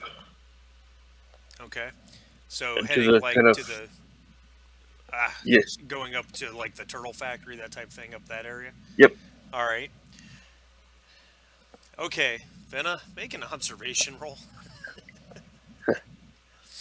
And kind of using our keys to mark off where we've been so that we make sure that we don't miss anything. Sure. I see stuff. You Oh, look at that. Fenna, right as you round the corner and you're about to head into the turtle factory, you see, if I can find it. Oh, you're killing me here. You're killing me. Hold on. My control F didn't work. Why did my control F not? My control F's not working. I used it last time. Oh, come on. Okay, well, Mysteries of Roll20. yeah, I mean, because I used it last time we played, and now it just will not. Because Control F is just a standard Windows. Oh, there it goes. It must have been something I was hovering over. This handout's not currently showed. I don't want to show the handout. No, I can't show the handout. Screw it. All right, whatever. I'm just going to tell you, as you come around the corner, you're heading, you kind of glance over your right shoulder, and coming out of a shop up this, and now I can't click the map. Are you kidding me? Now I can't ping the map. You broke it, Marty. Nice. Dude, I did break it. There Totally we go. broke Do you it. see the pings now? Yeah. Yep. Okay. Yep. Yeah. So up that row between those series of shops on either side, coming out of a shop right here, you see the bald. Oh, hold on. I got someone knocking at my door. You see the bald albino form of Styles, Son of a bitch. and he looks over and sees you seeing him, and he takes off and starts running north. They just want us to use the chase cards. And that brings us to a chase scene, Yep. which I've been looking forward to doing. Yay, chasing. Yeah, those cards do look pretty sweet. I must say that does look like an interesting mini game. Girl Yeah. Scout cookies. Oh. Can't get away from the Girl Scout cookies. Do you guys have Girl Scout cookies in Yes. New Zealand? Do you really? I wonder Yeah, if they're the same they're flavor. not as um, what would you call it, invasive as over there, but we do have them. I got you. I wonder if they have the same flavors. You have Thin Mints and what's the other ones? The coconut ones that are so good. No idea. Gotta buy some. Tagalongs and All Samoas. right. So I who? noticed the prices continue to increase while the boxes continue to get smaller. So what did Fenna see? Then I saw Styles coming out Ah, of a shop right up here. could have put money on that. Okay. So what we now enter is called a chase scene. Okay. Hmm. So, Is somebody going to get shot? well, we'll see. Oh Fenna, man. you are two Try my zones away best. from Styles. Um, and that puts Olson, and the map really doesn't matter in a chase scene because this goes back to like the first movie when he killed the replicant that was dancing, when he retired the replicant that was the dancer, uh, and that's the scene you have in your head, this cityscape with people everywhere, Joanna cars Cassidy. everywhere, and yeah. So so Fenna is two zones away, and that will put Percival and Olsenbacher three zones away.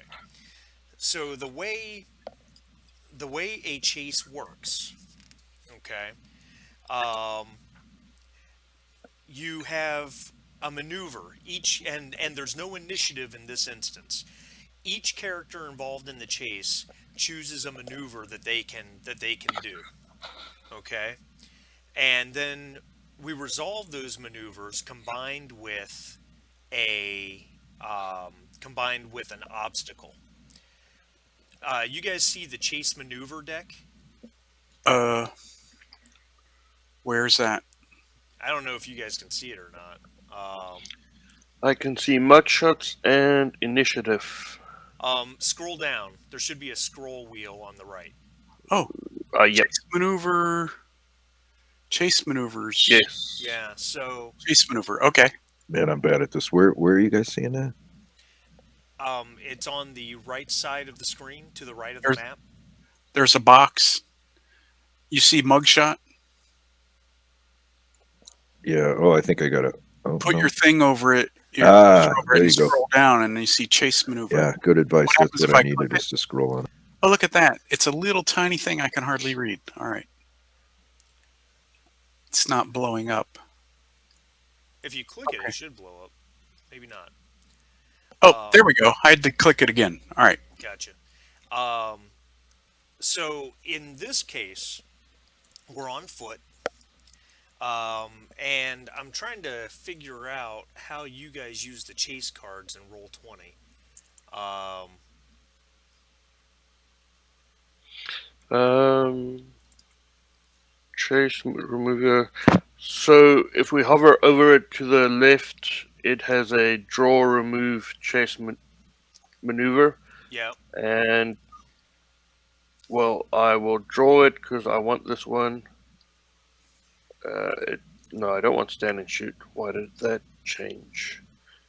Well, here, how about this? Let me Move the shuffle the card. deck Okay. and see what happens. All right, so I shuffled the deck, because you're supposed to be able to choose your maneuver. Yep. Um, Well, how does that work? I'm trying to figure that out.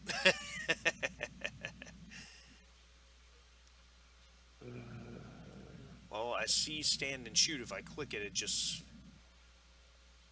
I had pursue flee when I clicked it. I clicked it. Okay, so there I've got pursue flee. So, Looks like if you click it, it will draw something else out.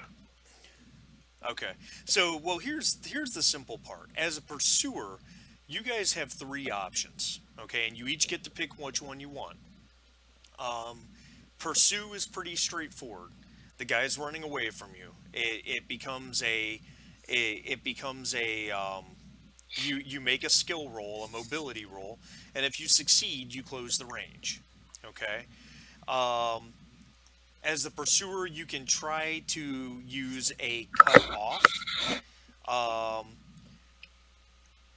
cut off off is something that makes the range become engaged automatically. The idea is that you have an idea where he's running to, and you're trying to go around to get in, basically get right up on him. Um, it is an opposed roll, so it's not as easy. With pursue, it's not an opposed roll. If you succeed at mobility, you get closer. Okay. With cut off, it's opposed, so you have to roll more successes than he does. And then you have the stand and shoot option, which is exactly what it sounds like. Now, of course, I'm going to argue that Olson and Percival can't really stand and shoot because he's way up here, and you got Yeah. shops and stuff in the way. So I would argue that you couldn't do that option anyway. I'm not sure I want to kill our only clue at this point. Only lead, yeah. Only lead at this What point. happened to your lead? He sprayed across the. And Across the the wall. and the prey has his own options as well. The one who's running away. Okay. So between your options, you guys decide what you want to do. Everything happens all at once, essentially. I know what Styles is going to do, and then I need to draw a foot chase obstacle. So, Bacher, what is your plan? Olsen Bacher, what do you want to do? Well, she's joining the chase. Obviously, she's going to run. But I Okay. guess, but I have to draw a card. Is that what? Well, Technically. or just choose from the options of pursue, cut off, or stand and shoot. And I'm not going to let you do stand What and about shoot because you don't block? have clear line of fire. So pursue, or she can't probably can't cut off either, can she? I would let you do a. Well, you're at. Hold on, you're at. She's like No, practically you're going up the you're rear. long range, so no, you would So not be able to. she'll pursue. Okay, she'll pursue. Block is for the prey. Block is for the person who's being chased. Oh, The idea behind block is. I as see he's that. It says running- eligibility prey. Yeah, Gotcha. he throws a bunch of trash cans or knocks over a store All right. display or something. Yeah. Okay. All right. Fenna, what would you like to do?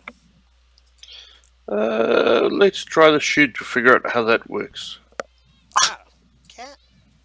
All right, so you're doing a stand and shoot. Yes. All right, perfect. And then Percival, are you going to pursue, or what do you want to try and do? You really want to kill him, Bob? I just want to wing him. I just want to wing him. All right. So,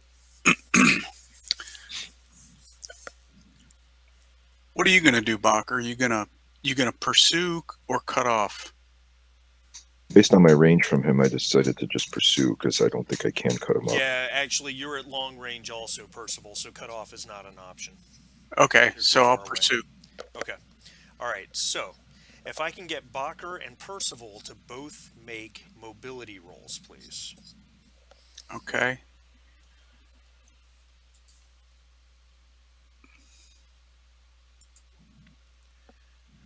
No good for Bacher. You can push. Oh, for crying out loud, man. At least it's not like Alien where you gain stress every time you push. True, true. Oh man, I've got All right, no I got chance. one. Yeah, I've got- Bacher's got a success. Good. Okay. I've got no mobility. And yet you pulled it off. Nice job. All right. Unbelievable. All right. So theoretically, you guys close the range to medium. I do need to make Styles is choosing to flee, which means he also makes a mobility roll. If I can find his character sheet, Jeezy Pete, this is not. Harry Styles?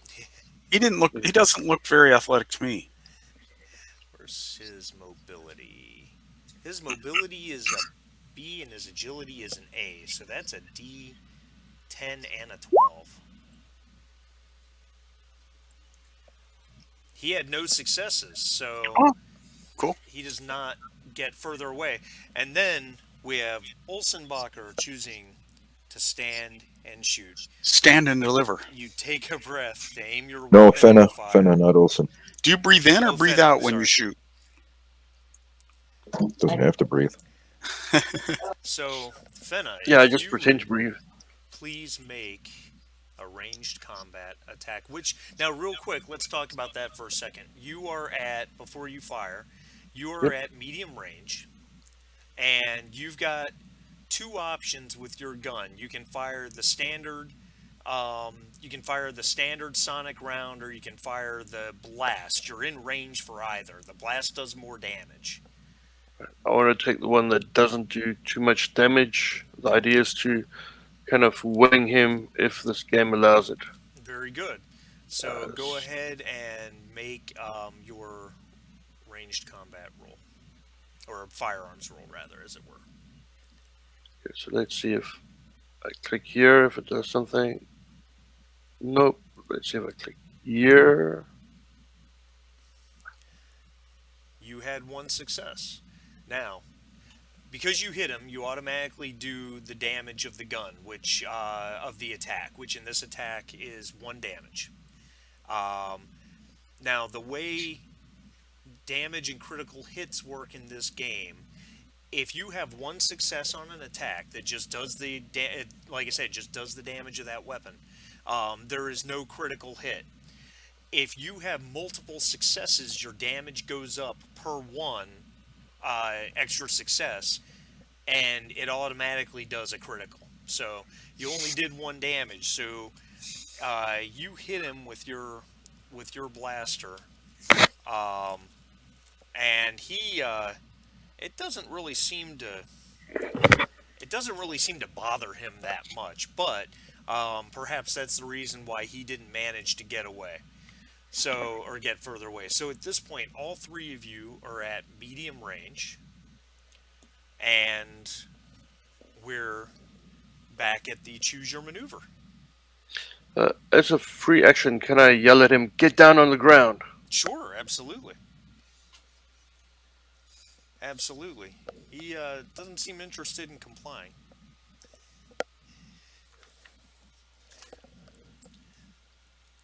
All right. I good. will.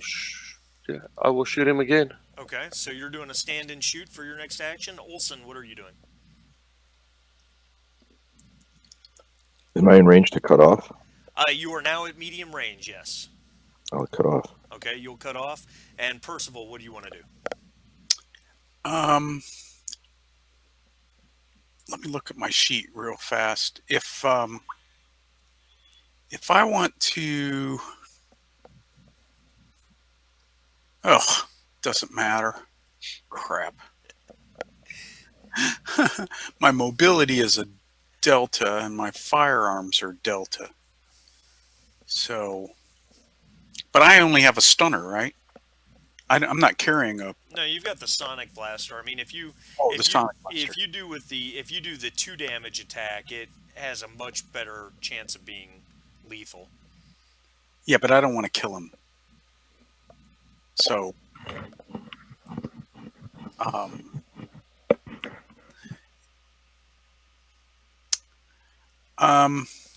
I guess I'll.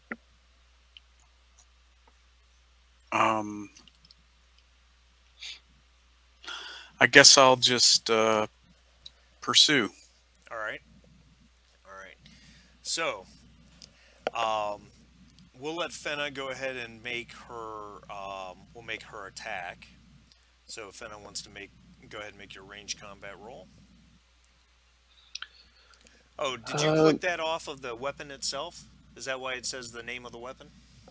Yes, the little 3 fast forward arrows. I got you. Okay, cool. That's neat. Oh, 3 successes. So you do 1 damage for the weapon plus 2 more because of the Oh my. extra successes. So you do 4 damage total, or 3 damage total, excuse me. And because you had 2 extra successes, you do a critical. Now, what's the critical button on that? When you look at that weapon, what's the critical type? Is it crushing damage? Yep, crushing. And then so you should just be able to roll a critical die, I imagine. Is there a button for that? There is. The only thing is, like I said, I don't want to kill him. So, well, the good news is you're not likely to. What's the critical die on that 1 damage attack? Well, let's roll and see, just what it would do. Okay. How many extra successes? You just because you had extra successes, you just roll the critical once. One. So yeah, just click the Submit. Cracked ribs. cracked ribs. Ooh, disadvantage to mobility rolls. Takes a week to heal. I would This definitely ability call that a was. winging shot. Yep, that's at least what I was going for. Yep, yep. Now, Percival, you want to make your pursue roll? Just make a mobility roll. Yeah.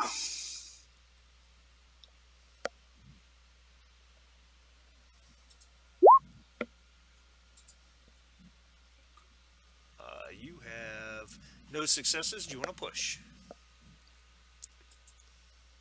Why won't it let me push? I don't know. There's got to be something in there. D6 and Yeah. D10. So let me roll the D6. Okay.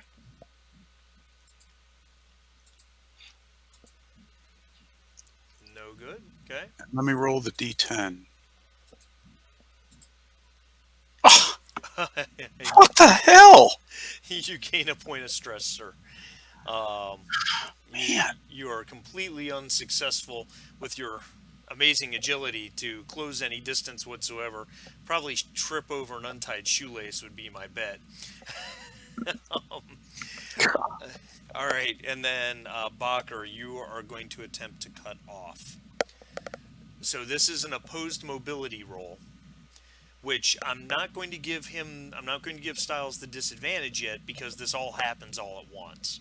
So if you would please make a mobility roll, Bacher, and then Styles has a B and an A. So that's what? That's a 10 and a 12. Oh my. Oh wow, yeah. So you had 2 successes, but I had 4. Oh, wow. So Wow. yeah, I don't think you My can one even beat that successful with roll of the pushing. day. Yeah. So yeah, you are unable to cut him off. And then I'm gonna need to make his flee roll. And Or that's the I'm one sorry, with disadvantage, right? correct. And I'm sorry, actually, he's not fleeing, he's hiding, is what I meant to say, but that's okay. Um, I need to make a stealth roll, which is not mobility, so it's not disadvantage, but that's C and A. Now I roll a D6 in a hide situation.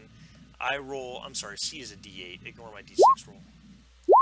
I roll his stealth, which he had no successes, and your guys are supposed to roll observation, but it didn't matter because he wasn't successful. Okay. So he's up here. He's in terms of game range, he's medium range to you guys, and he clearly is looking around for a place to hide. As Bacher tries to cut him off, but can't get through the crowd to get around to him, and then Fenna puts a round into him from her sonic blaster that you're pretty sure hit him pretty hard.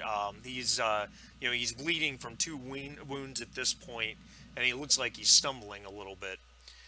So top of the chase round. Bacher, what would you like to do for your? You have pursue, cutoff, or stand and shoot. Well, I don't know. I mean, I really don't want to kill this guy. But if he's going to be whipping out 4 successes on mobility rolls, Well, I'll he's not never going to end be up able to catching. do that in the future because he's down. He has disadvantage now because of the wound he took. All right, I will attempt to cut him off again, I guess. Okay. All right. Very good. Fenna, what would you like to do? Now that I got the book open, I want to do ranged combat, but a cold shot. Oh. You pin down your enemy. Okie dokie. Since you have the book open, tell me how that works real quick because I don't recall. This must be declared before you roll any dice. If your attack roll succeeds, you inflict no damage but instead achieve the desired results. You pin down your enemy, they take 1 point of stress for every eye you roll. Okay, so it's like a suppressing fire type thing is the Yes. idea. Yep. Got it. All right, I like that. All right. So it's kind of a modified stand and shoot on the chase. Perfect. Percival, what do you want to do? Gonna pursue. Okay. All right. So we'll just go left to right. Olson. Oh, and he is going to attempt to flee. I'm going to roll his flee, which he lost one of his dice, so he still has two successes. Man. He's got an A agility, and a B mobility, still. All right, that's fine. Bacher, make your attempting to cut off, so this is an opposed mobility roll. You have one success, and he has two. Do you want to push your roll? Yes, please. Okay. I guess you're only going to be pushing one of the d8s, the one that wasn't successful. No good. Fenna, you want to make that ranged combat attack to try to pin him down and cause him a bunch of stress? Yep. Okay. Ooh, Oh, wow. nice. All right. So that takes his resolve to interesting. That's an interesting move. Okay. Very good. And Percival, you are attempting to pursue. Make your mobility roll.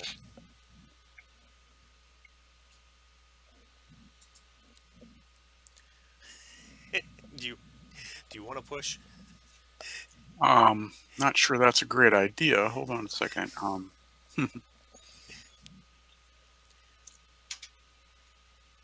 Why not? My luck can't keep this bad. I got a D6 and a D10. No success on the 6. No success on the 10. All right. Percival's just caught up in a crowd of Hare Krishnas handing flowers out to everybody, and he just can't get through. I'm an analyst, darn it. That's right. That's right. I am not a field agent. All right. Now, despite his wound, so how does that?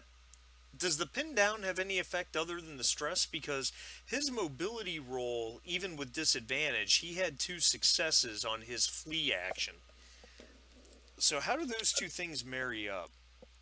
It's a good question. It doesn't say anything else. It does not. What page is that on in the book? 69? 70. 70. Under resolution. I see it. I got you.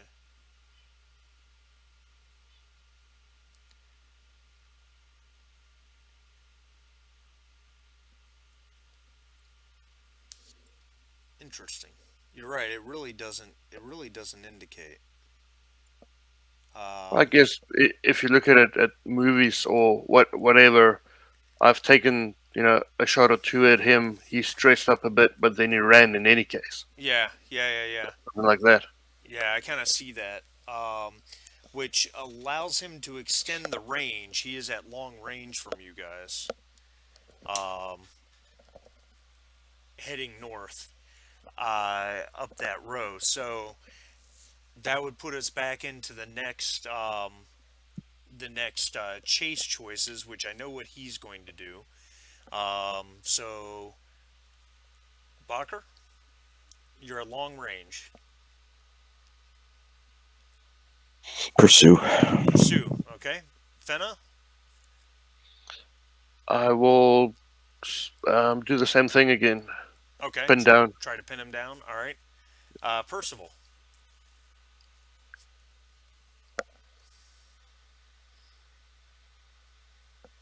Percival muted.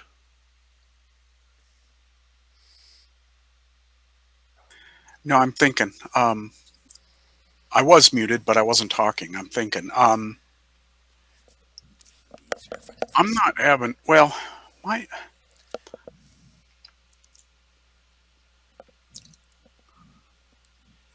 If I'm at long range, right? So Correct. if I shoot at him with my blaster, it's a 1d6 according to my sheet. Is that right? 1d6 for what? I'm sorry. If I shoot my blaster, Right. if I click on it, it will roll. Won't it roll a d6? No, the d6 is just for critical hits.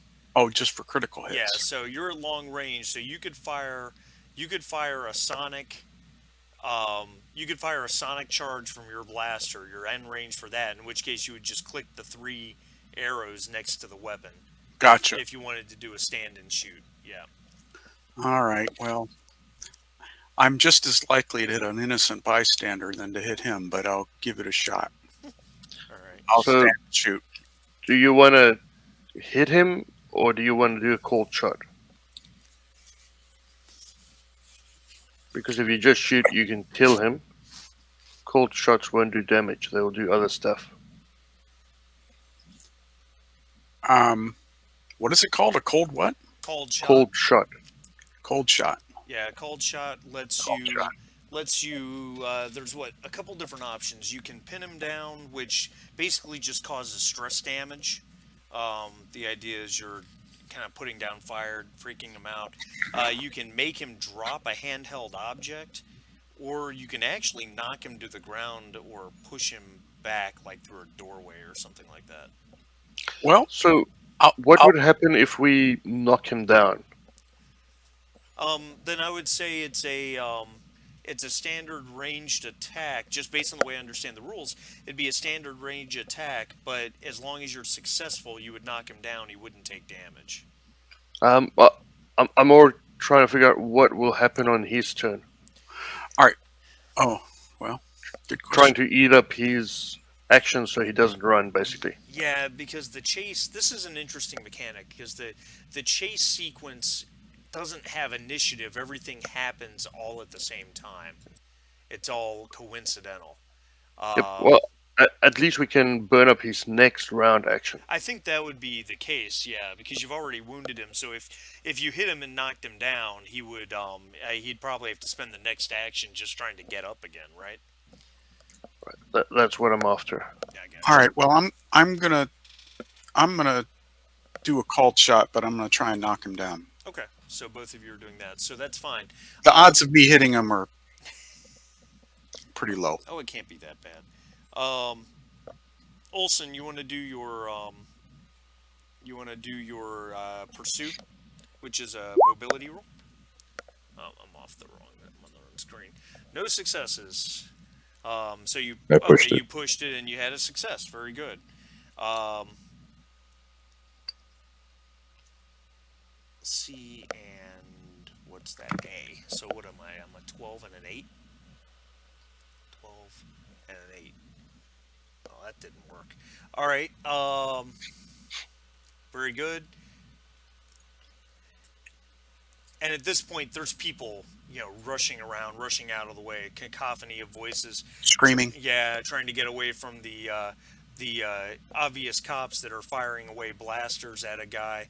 And Fenna and Percival, you guys can make your ranged combat attacks. No success for Fenna. No success for Percival. I'm sorry. Fenna had 2 successes. I'm sorry. Yeah. Yep. Yeah. Sorry. So, Fenna, you hit him, and you get the impression that he was looking to run. That he was looking to run off to the left somewhere down this alley, and you actually hit him, and he kind of spins around and falls to the ground. Olson, you were successful on your mobility, so you're in this zone. He's up here on the ground. Oh, I forgot to do the obstacles. Darn it. I forgot about the obstacles. All right, well, we'll do it this coming round. Next round. I think we're really more in just basic combat at this point, honestly.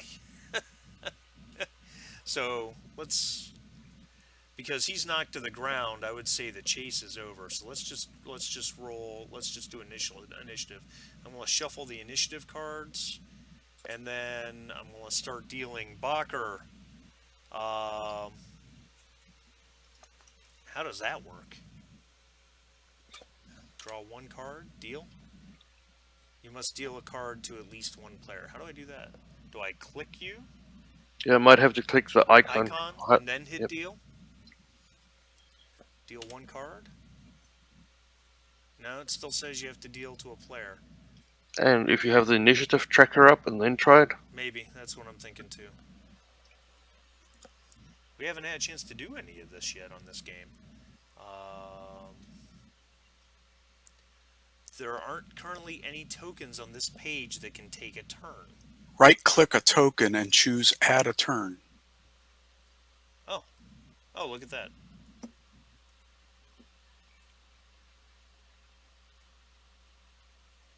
Interesting. Alright. Alright, so now let's try this again. Bacher. Let me shuffle that, and then I've got Bacher clicked, and we're going to hit deal. Deal one card. Deal. It says you must deal a card to at least one player. Perhaps you have to drag it to the player icon at the bottom. Maybe. Alright, so let's do that. Let's just pull a card and... Alright, well, whatever. Bacher's... Do you guys see that card?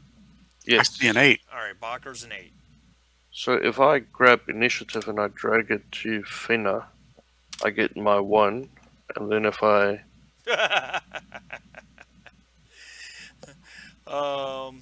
click it. Fenna's a 3.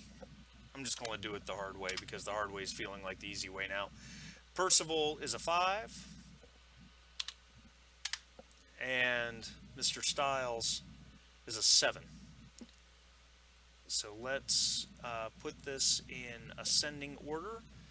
I'm going to leave Styles' card on the board just to remind myself that he's a 7. So Fenna, you get to go first. Styles is up here at long range, 2 zones away. If he is down, then I will move up. Yep. Trying to catch up with him finally. Yep. Yeah, so you can... Let me get to the combat actions. I should have been a little more prepared for this, but I didn't have the chance. I worked a lot the last 2 days. I didn't have the chance to continue to go over all these rules. So I'm kind of doing it as we play here, and I apologize. Really fine. It's really no problem. All right, so yeah, combat actions. So you can. All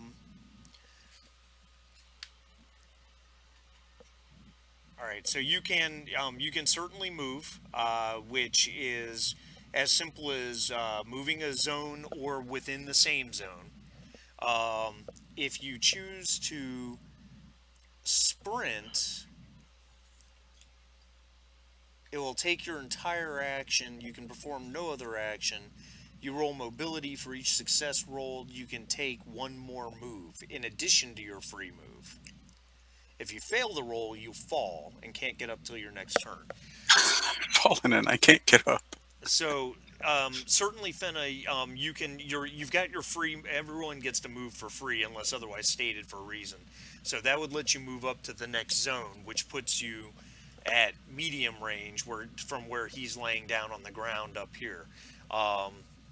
You can. I mean, the only attack you would have to do would be, I guess, to shoot at him, and I don't think you're wanting to do that again. So No. Fenna and Percival are long, and Bacher's medium. Well, Fenna just moved up to medium. Okay. Yeah.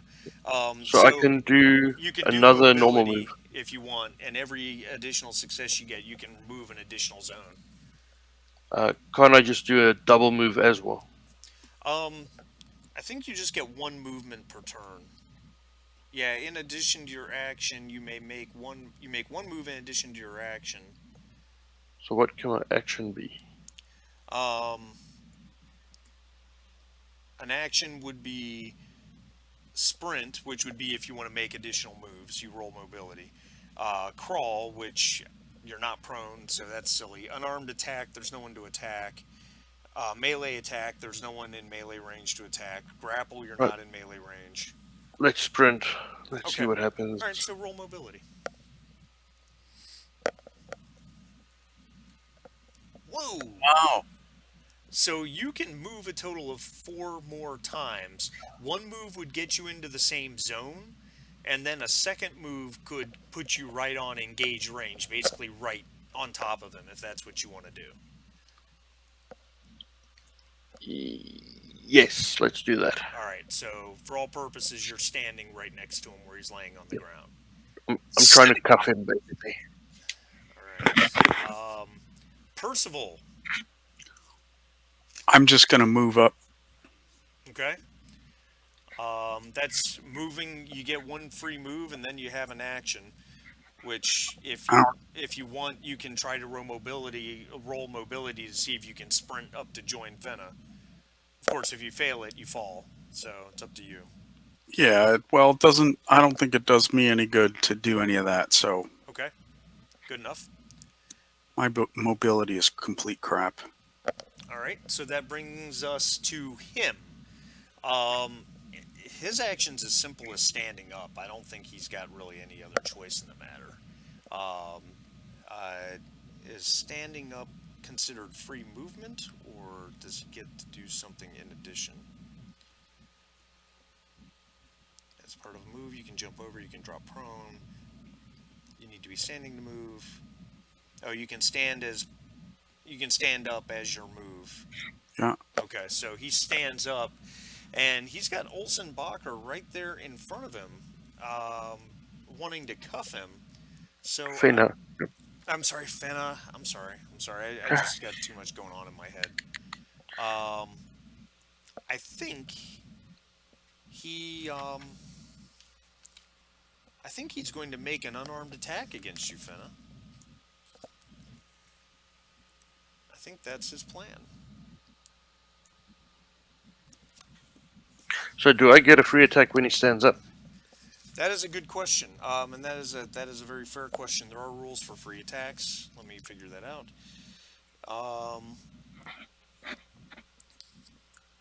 In certain situations, you need to make mobility to avoid exposing yourself to free close combat attacks. If you move away, if you move past, if you stand up next to. So he has to make a mobility roll in order to avoid getting a free attack from you.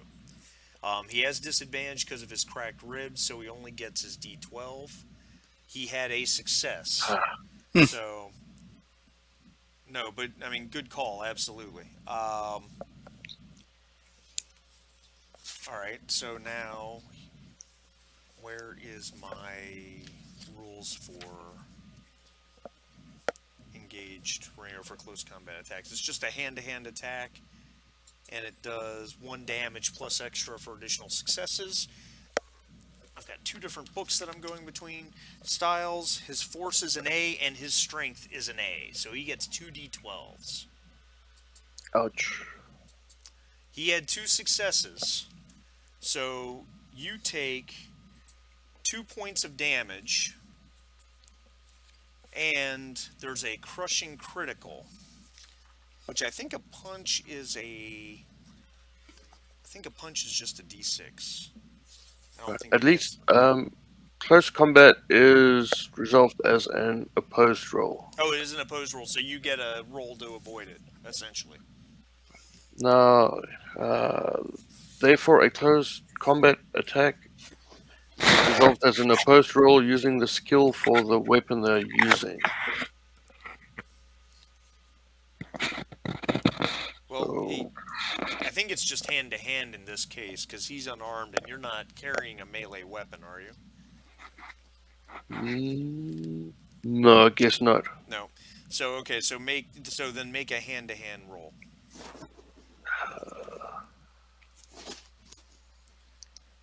I guess I want to push that.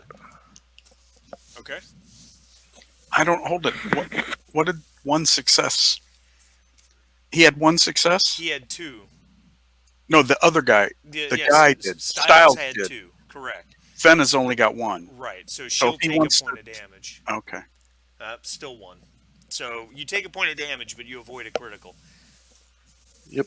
So he's obviously he's a replicant.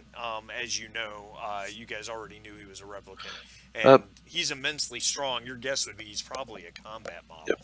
Quick question: do I take a point of health or resolve because I'm a replicant? In this case, it's you take a point of health. Okay, cool. Yep. Um, the where that changes is that when humans push a physical roll that they fail on a push, they take a point of damage, health damage. And when humans fail a push on a, not fail a push, but get a 1 on a pushed roll for mental, they take stress. In the case of replicants, any 1s on pushed rolls automatically result in stress. But in this case, it's standard physical damage. And that brings us to Olsenbacher. Olsenbacher, what would you like to do? Uh, move to close the distance. All right. So yeah, you can do that. You can do that for free. Oops, I've got the wrong person up there. I'm sorry. You can do that for free. That gets you into the same zone. Now you do have an action that you can theoretically use. Um, you just have to decide. You're not technically in melee range. You're in the same zone, but that's considered short range. So you could do a sprint action, which would have you row mobility to get you right up on him if you wanted to. You could aim your weapon at him. You could spend your combat action aiming your gun, or you could just shoot at him. Um, totally up to you what you want to do. So they're kind of engaged in hand to hand. I'm guessing. Correct. Yes. All right. So I can make it like an aimed. I can aim. And can I yell out? Do I still have a free Can he action? do a called shot? He can do a called shot. He could do a ranged combat attack as a called shot to try to You could knock the try and guy knock him down. down or something like that. Uh, Looking at my firearms are an A, so that's pretty Nice. good. So yeah, why not? And try to disable him. All right, so you're going to try and knock him to the ground. Yeah, All right, I'm gonna kneecap this guy. all right. So make a ranged combat attack. Ah! You have got to be kidding me. Oh man, I've made one roll tonight. That's how things are going. Do you want to push the roll? Yes. Okay.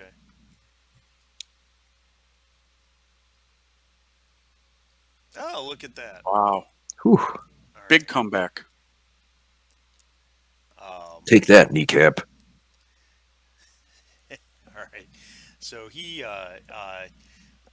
right after he clocks Bacher, though she deflected that attack to some extent, it's still going to leave a nasty Fenna. mark. Fenna, damn it!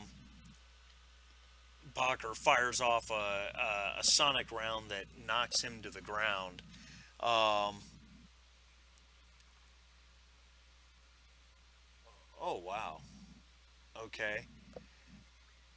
He immediately jumps up and takes another swing at Fenna. Really? Yeah. Oh wow. Will not. Okay. Having spent many years in the proximity of combat replicants, is this Yeah, like a common maneuver I've seen before? Um. You. It. Your guess would be that that he just can't take it anymore. He's lost it, is what it Like is. he's like snapping right now before our eyes. Exactly. So he rolls 2d12 on a physical attack against Fenna. One's Crying a out loud. 1, the other one is 2 successes. Fenna, you want to make your hand-to-hand block? Do you want to push your roll? Yep. All right. So you have 1 success. Now, before you do this, oh yeah, I got you. So, because you had the you don't have to re-roll everything on every push, but your one die that you had a success on, what size die is that? A D8? Yep. Yeah, so you wouldn't re-roll that anyway because you can't get more than 1 success on it. Yeah, so I just rolled a 6. Still the 1. Just the 1. All right. So you You're trying to block his attacks, but he is strong. You take a point of damage.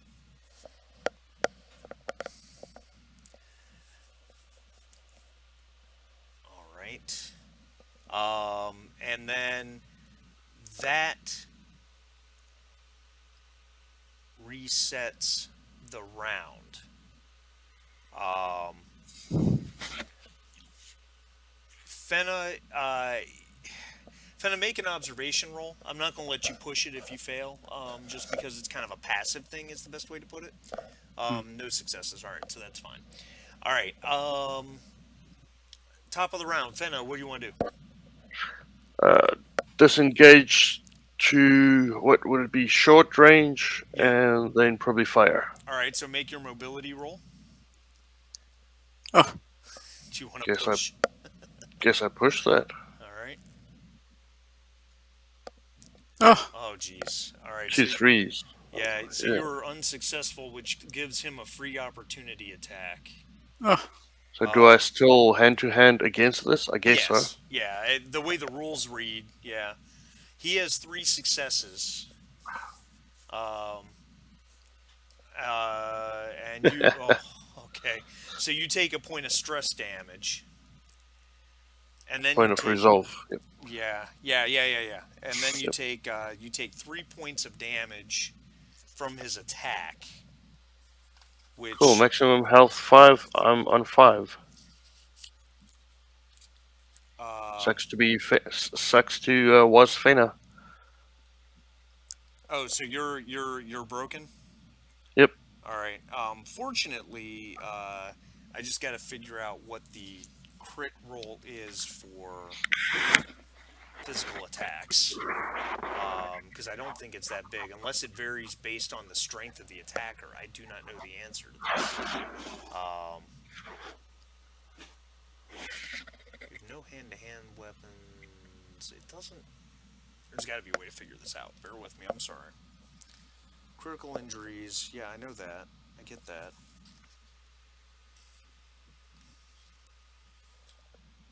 Critical injuries crushing. I understand.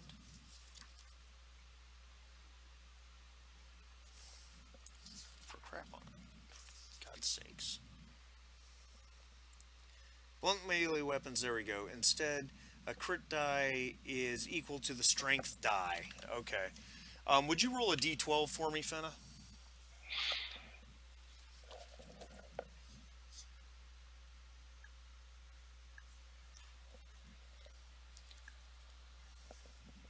An 8. All right. So, uh, as you try to disengage, he clocks you, and you put your arm up to defend yourself against his punch. You go to block it, and your arm just snaps. So you're down on the ground. You are unconscious, and you have a broken arm, which fortunately is not lethal. So you're not worried about dying in the near future, but you are down. Um, Now, you don't have a lethal critical, so we don't have to worry about any of that. Percival, you are at medium range. Yeah. Um. Oh, do you both? Yeah, you both take a point of stress for seeing a friendly character broken. Oh, jeez. So resolve damage. Yeah. Okay. Um.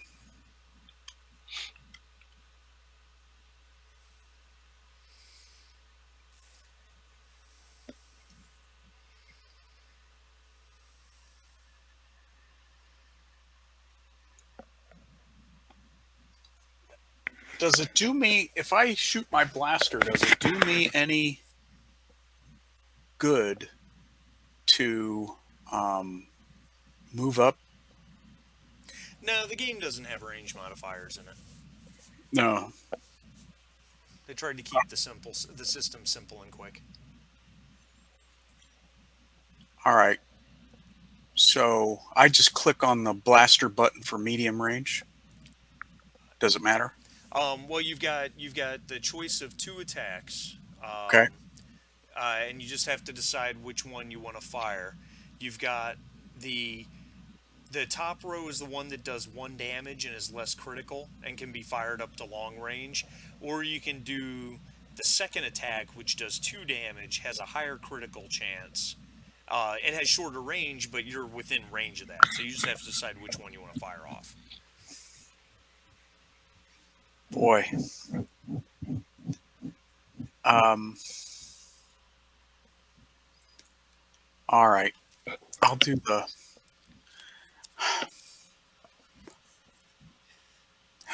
I'll do the lesser damage one, I guess. Okay, so go ahead and just hit the arrows and let's see what happens. You have two successes, so by default you do two damage, Okay. and you do a critical. So you do critical him. The critical die for that is a D6. So just click the D6 critical on there, and it should. Or there you go. There's a right on the chat, where the roll is. There's a critical button. Just hit There that. is. Let's see if it works for me. Doesn't work. So I do need to do a d6. Yeah. A 1. um, yeah. Your sonic round hits him right in the face, and his face kind of turns to the side as a whole bunch of his teeth fly out of his mouth. Oh, great. So now if we do apprehend him, he can't tell us anything. He just has disadvantage to manipulation rolls. um, it is his turn. He goes running off down the alley, out of sight. And in his place, I'm actually dragging Fenna, but in his place, two guys come running past him. So they're standing right here at the mouth of this alley. Percival wouldn't really see them, but Fenna does. They Fenna's on the ground. I'm You not, mean well, Fenna was true, Oh, okay. but Bacher would see him as well. Yeah. They're holding basically improvised clubs, steel pipes, that type of thing, and they're looking menacingly at you guys, while Styles runs down the alley. Bacher, what do you want to do?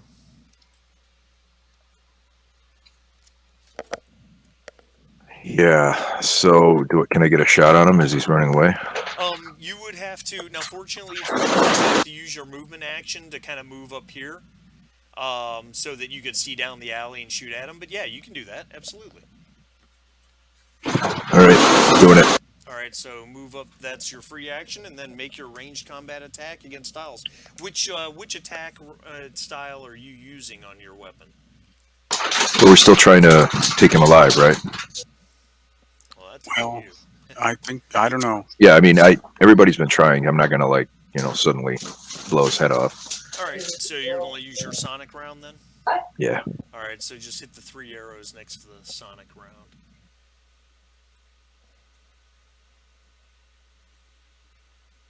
One success, which will do a point of damage to him. You can push the roll if you like. Sure. Okay.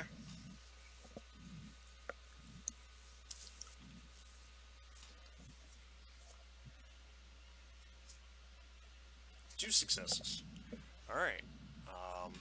I do need you to click the critical button there for me, if it works. Can you tell me again what to put in there? How many extra successes? I don't put anything. I just Just put 1. put one. Oh, Yeah. one extra. Yep.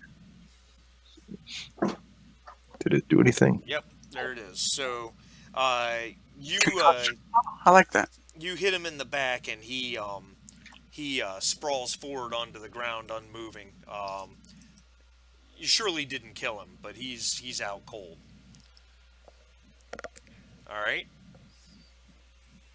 Top of the round. Fenna's unconscious or broken, if anything, which makes it Percival's turn.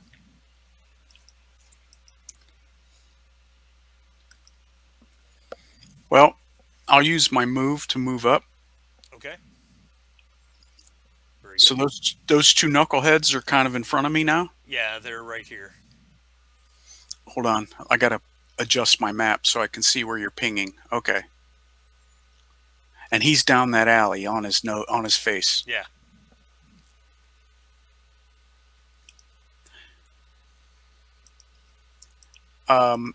Is talking free?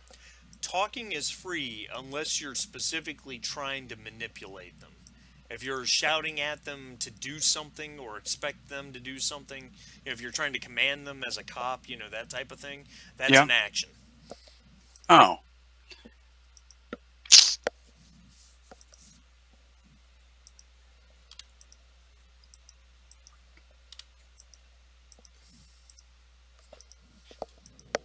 All right, that makes it tricky because what I was hoping to do was level my weapon and threaten them to move, and if they didn't shoot, but I don't have that opportunity um, because I'll use my action to try and order them to do something. Uh, Now, you could certainly assume an overwatch position where you don't shoot at them, but if they move threateningly towards anyone in the group, then you would fire at that point. You could do something like that.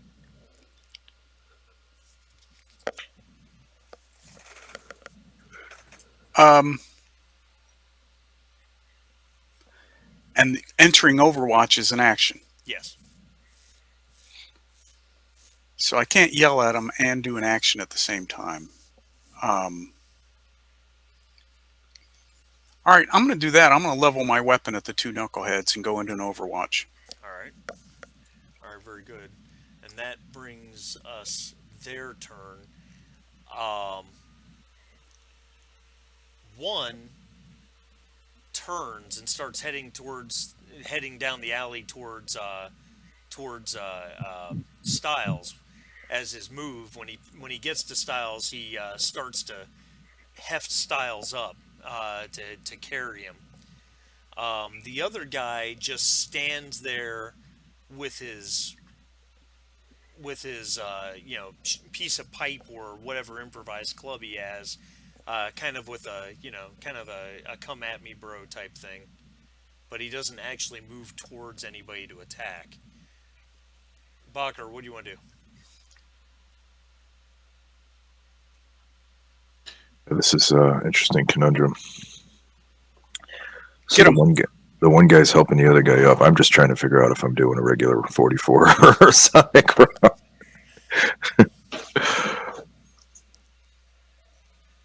Well, I suppose legally, if I shoot at the guy that's helping him up, I would have to use a sonic round, right? Because he's not really attacking me at the moment. You use whatever net force is necessary, deemed necessary. Remember, this is Blade Runner, man. Yeah, I mean, yeah, I'm into playing games and ignoring the law. But I mean, is my character? Would she get in trouble for firing at this guy like she means it, or? I mean, Styles outright attacked one of your guys, one of your Hurt him bad. detectives. Yeah, hurt her badly, knocked her All right. out. We're going live. All right. Fuck it, we'll do it live. All right, so you're firing the 44 round. Sending. Yeah, the guy that's helping him. Sending it. Okay. You have one success. Do you want to push the roll? Yes. All right, go ahead.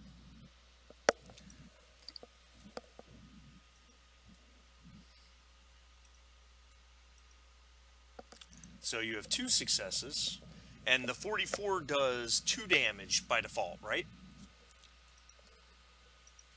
And cracked skull. What does the cracked skull do? I don't see the cracked skull. Oh, there it is. Got it. Percival talked me into it. If I get in trouble, that's going to be my official defense. Okay. Should hold up in court. Oh, that's rough. Man. So you hit him, and he goes down and bangs his head on the ground. He's not broken, but he's in a pretty bad way actually. His head is bleeding and he's in really rough shape. That was interesting. Um, That's going to take some Tylenol. yeah, that's right. Should have thought of that before you messed with the LAPD, you know? Which causes the one guy that's standing at the mouth to the alley to basically use his Overwatch and come and attack Okay. Bacher, which causes Percival's Overwatch to go off. Yeah, So, boy. Percival, which attack are you using? Is it the 1 damage or the 2 damage attack? A 2 damage attack. Okay. I'm not messing around with this knucklehead. All right. So go ahead. Get him, Percy, get him. Push combat. One success. Do you want to push the roll? Um, hold on. Which one did I get the success on? The D10? Yeah, on the D10. So I'll re-roll the D6. Yeah, I'll push on the Okay. D6. Very good. And since my push doesn't work, I got to go click D6. Oh yeah. We gotta figure why would it not work for you? Oh, you rolled 2d6, just Oh. roll one. I didn't mean to. Hold it. Let me try again. There we go. All right, so that's okay. You did 2 damage. All right, so you hit him, and it barely seems to slow him down as he comes to take a swing at at Bacher. At Bacher. Now this is an engaged attack, so Bacher, it's an opposed hand to hand. I rolled 2d10 and had no successes, so you don't even have to roll. Swing and a miss. Yeah. Yeah, He he needs to takes take a some batting practice. Fool. big whiff with his club and hits absolutely nothing. Puts his to the Question top here. of the round. What's that? A question. Yes, please. Would Bucker still melee, and if he wins, the other guy gets the damage? That's a good question. Say that again. Let's go to the book. Give me a second. I will figure it out.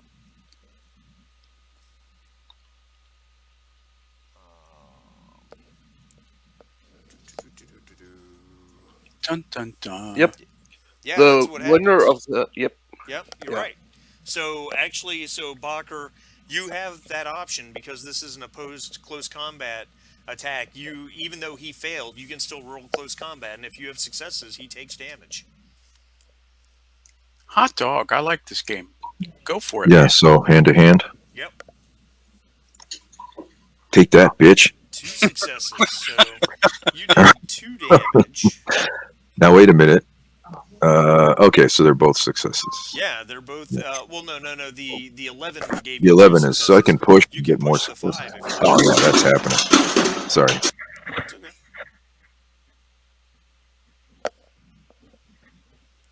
Not Uh-oh. only did you not succeed, you take a point of health damage.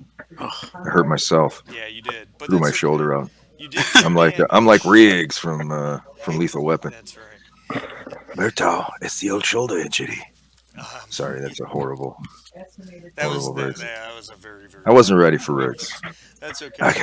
I can do Murtaugh a little better. Because you did have multiple successes, you do critical damage with your punch. What is your strength die? She's pretty strong. It's an A, so it's a strength D12. D12. Yeah. So yeah, roll a d12 critical die Okay. and add 1 to the die because of the extra point of damage. Wait, I'm so confused. How can I make that happen? Just roll a D12. Just roll a D12. D12. Yeah. I don't think And there's then, I don't think there's a crit button for physical attacks. No, I don't see one. So it was health damage that I took. Yeah. One maximum. Okay.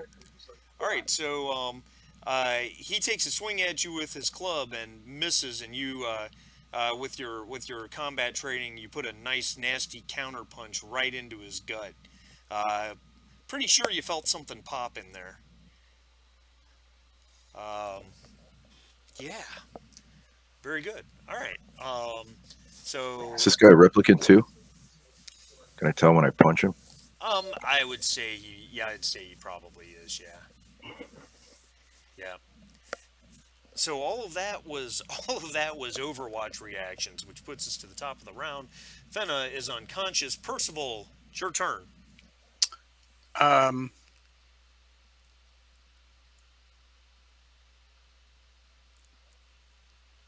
All right.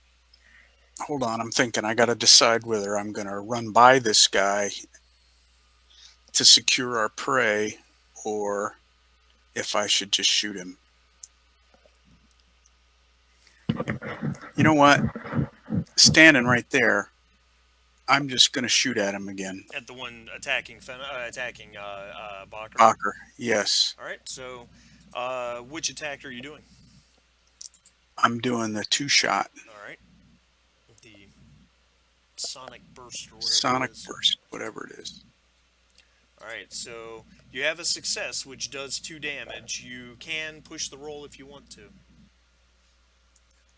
Your your success was on your D6. It was your D10 that did not succeed. All right, let's push.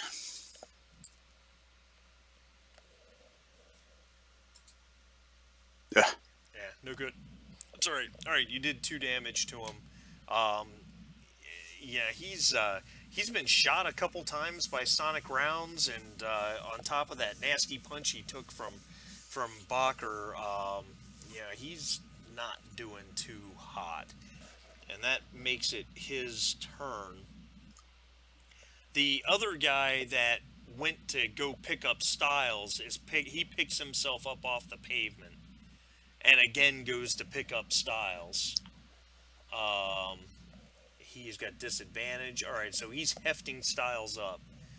Um, and then it brings us to the guy standing right in front of Bacher. He is going to take another swing with his club. Oh my God.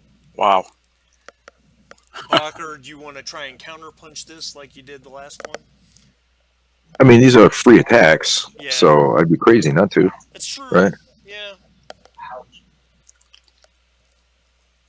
So, yeah, hand to hand. Oh, man. 2 successes. Well, I will push again because that 4 could go up. It could. Right. Pushing is a lot freer in this game than it is in Alien. All right, so still the 2. That's fine. And you said your strength is an A, correct?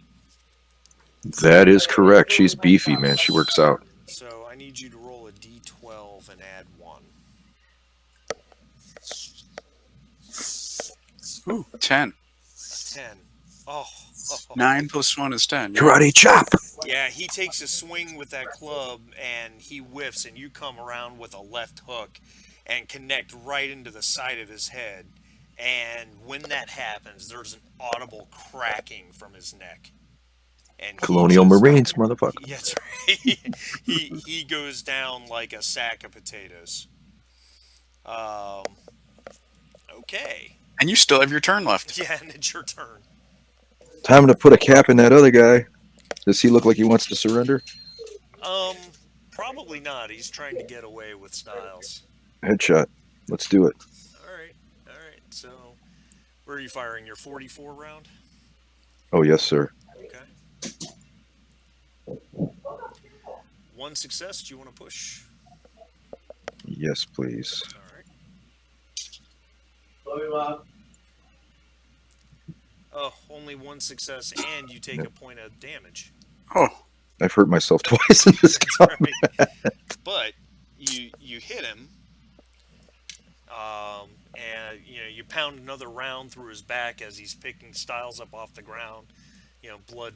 Oh, do I need to poured out of push the- that critical? Is that a critical? No, it's only a I have critical, the critical if you button. get extra successes. Oh, okay. Yep. It came up though, which is weird. Yeah, But I guess is it always weird. I does. wonder why it would do that. That's maybe it's just default, but it doesn't do it in the hand to hand. That's kind of strange. Top of the round, Percival. I'm gonna move up, and I'm gonna fire at the guy carrying Styles. Okay. So moving up to about there so that you can have a clear line of fire and make your ranged combat roll. And we'll do the one that does 2 damage. All right. Because I don't want to keep him alive. I'm only worried about Styles. Ooh. Would you like to push? I can't see what I got. Hold on a second. But I can only push the D10, right? Correct. Yeah, well, yeah.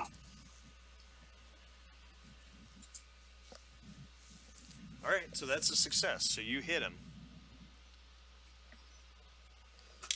Another round into him as he's trying to get away. So what does that do? 2 damage? 2 damage, correct. Why did my why did I get a notification? What's going on here? So am I still? I moved up, so am I still one zone away, or am I close? It would be short range. It So would be short range. He's just slightly off the map right over here. all right. So I'm in the same zone theoretically, but not engaged. Right. All right, Correct. gotcha. And that brings us to him.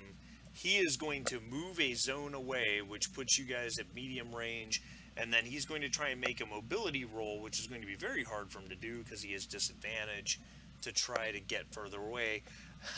Not only did it not work, he Oh, took a point of stress damage. All right. So he actually, as he tries, he's trying to get away, and you can see he's picking up speed like he's trying to run. And just as he gets a little distance away, he kind of trips and collapses to his knees. So he's at medium range, and that's your turn, Bacher. Don't make me kill you. I think that ship has sailed. I think that ship has sailed. All right. So is aim shot a bonus? Did we? I didn't think so. I don't know. I'm trying to remember. We never talked about it. Yeah, we never talked. Let's about have that talk. Let's have that talk. Daddy. So taking a careful aim is actually considered a combat action. And what does that mean? What does that do? What does the careful aim do? It requires you to have a ranged weapon. I get that. Careful aim, gives you advantage on your next attack roll. However, it counts as an action, so you get your free movement every round, and then you can perform one action. So if you can do a careful aim, but if you do that, it's going to give you advantage on your next combat attack. Gotcha. Okay, that's fine, but I will not do it this turn. I will just send it because I have pretty good shooty skills to begin with. A pretty good shooty bang bang. Yeah, I don't want to waste the attack because I bet he's pretty quick when he could just let go of what's his face and get out of here probably. So, all right, so I get a free move though. You do get a free move. All right, I'll get up a little closer. All right, so that'll put you into short range. You're in the same zone. And then say hi to my little friend. All right. Or not. Push the roll. We must push them all, yes. Oh, big comeback. All right, make your critical roll, please. So that's one extra success. Yeah. Yeah. Brains Brains blown blown out. Yeah, boy. I gotta take a little screenshot of that. That's pretty funny. Oh man. Brains Yeah, blown out. so- I don't see that every day. Does Bacher have a quip before she takes that shot? I know that's more 80s action movie, and this is film noir, but still, that feels like a quip moment. She says, I gotta think of this. Hang around won't work. That's not good. I just dry cleaned the suit. I'll think of one later when it doesn't matter and it's not funny anymore. That's right. So Bacher levels her pistol to take a shot at that guy with the 44, and it's an excellent shot right through the back of the head. Brains blowing out the front. He crumples to the ground, and he's carrying Styles, so Styles kind of falls. Does he hit his head and get another concussion? yeah. And Let me help you see the light. Oh, God. No, too dark. The What are you thinking about? There's Not much. I think Styles probably groans a little bit because he's not dead; he's unconscious. Yeah. All right, so that There's dude needs to be cuffed with like super cuffs. Yeah, there's sirens in the background. It was only a couple hours ago that you guys were canvassing down the southern part of Animoid Road. Maybe not even that long, an hour ago I or didn't think it so. was that long. Yeah. Yeah, and a couple of the uniformed cops from the police information booth are charging up your way. Um, and yeah, well, that was interesting. All right, so we got a call for an ambulance Yeah, yeah. and backup. So we'll do that on the radio while cuffing what's his face. All right, Styles, very good. And how is Fenna doing?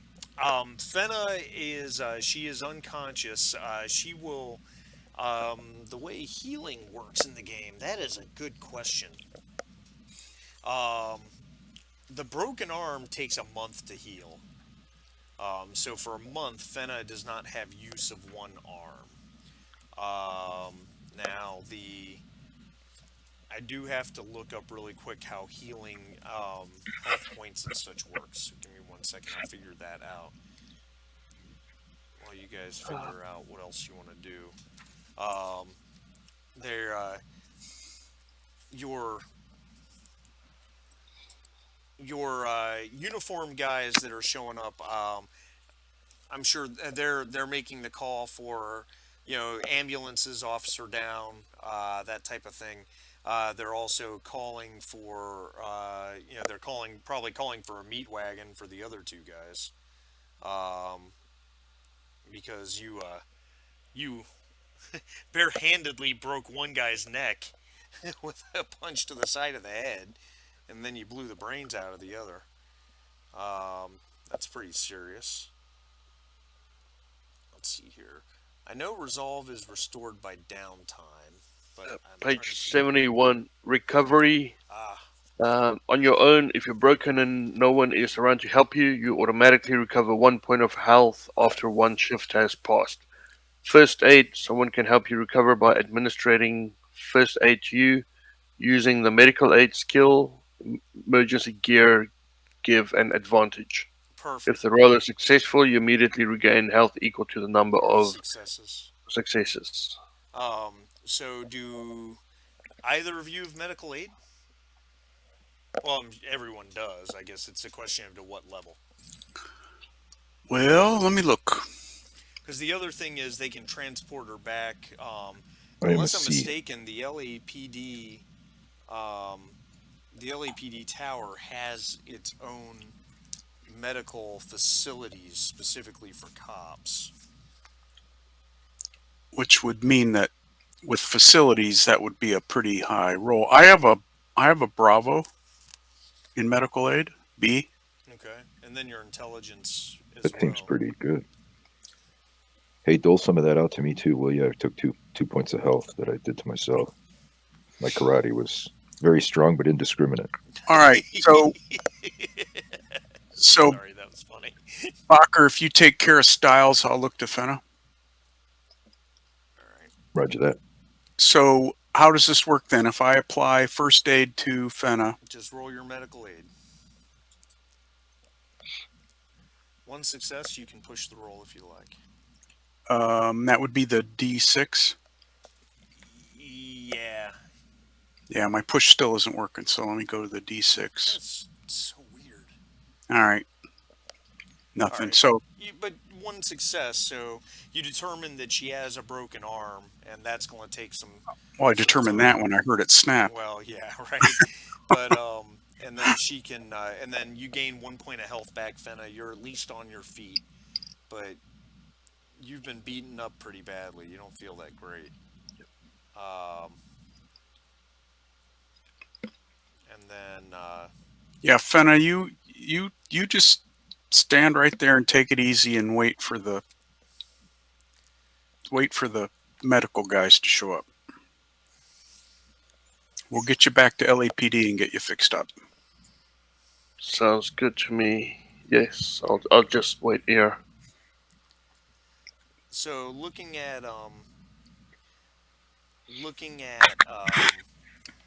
recovery of health points beyond first aid. Obviously, you gain 1 health point per shift back automatically. If you spend a shift getting medical care, you gain an extra point back. What's your max health, Fenna? 5, Yeah, and you're at 5. you're at 1. Yeah, or 4. Yeah, Oh yeah. Excuse me. Pick counts the other way around. Yeah, Yeah. however you want to do it. You have a health point left to give. Um, so there are ways to seek out medical services beyond just you can gain your point per shift. You can you can go to RDU Medical Services and gain the extra point per shift. Then there's other medical services that you can try to try to get. They require connections roles with and they have a cost. I'll just probably go to RDU. Okay. All right. We'll probably figure that on your next shift then. Yep. That's fine. And you guys have Styles in custody. The other two, one of the uniformed officers calls you guys over, or at least one of you over, while the two dead guys are being bagged up, and points out that they're both replicants. They're Nexus 8s, um, not nines. So they're not Nexus 9 replicants. They're the last generation. They're Nexus 8s, and also you Styles is definitely, you already knew he was a replicant. He told you in your original interview that he was a Nexus 9. On closer examination, now that you have him unconscious and in custody, he's not a Nexus 9. He's a Nexus 8 as well.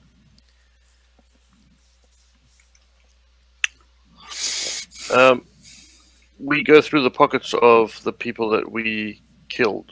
Okay. Um, little bit of pocket money, no identification whatsoever. Um, yeah, there's really not much here. Some medical attention as well. Um, okay, so until Styles regains consciousness, you guys can't work your manipulation magic on him to get answers. But somebody's got to. Sorry, go ahead. Well, somebody's got to quiz him. One, about why he lied about knowing Leia. What else he knows about this? He's obviously a Nexus 8. So what else does he know about the these replicants? Meanwhile, we're no closer to knowing what happened to Novak. We really aren't. So far, he's still just missing. I mean, all of this took place in almost no time. So we don't know anything about the replicant resistance. Fenna's got to go back and get some medical attention. Bacher, you might as well go with Styles and try and get him conscious so you can quiz him. Well, while the medics are here, I'll have them work some magic on me because I am injured too. How much damage did you take, Bacher? 2. 2. 2 points. Well, just have Percival make a medical aid roll. See what he can give you back real easily, and if not, then we'll address it from there. Well, Please, sir.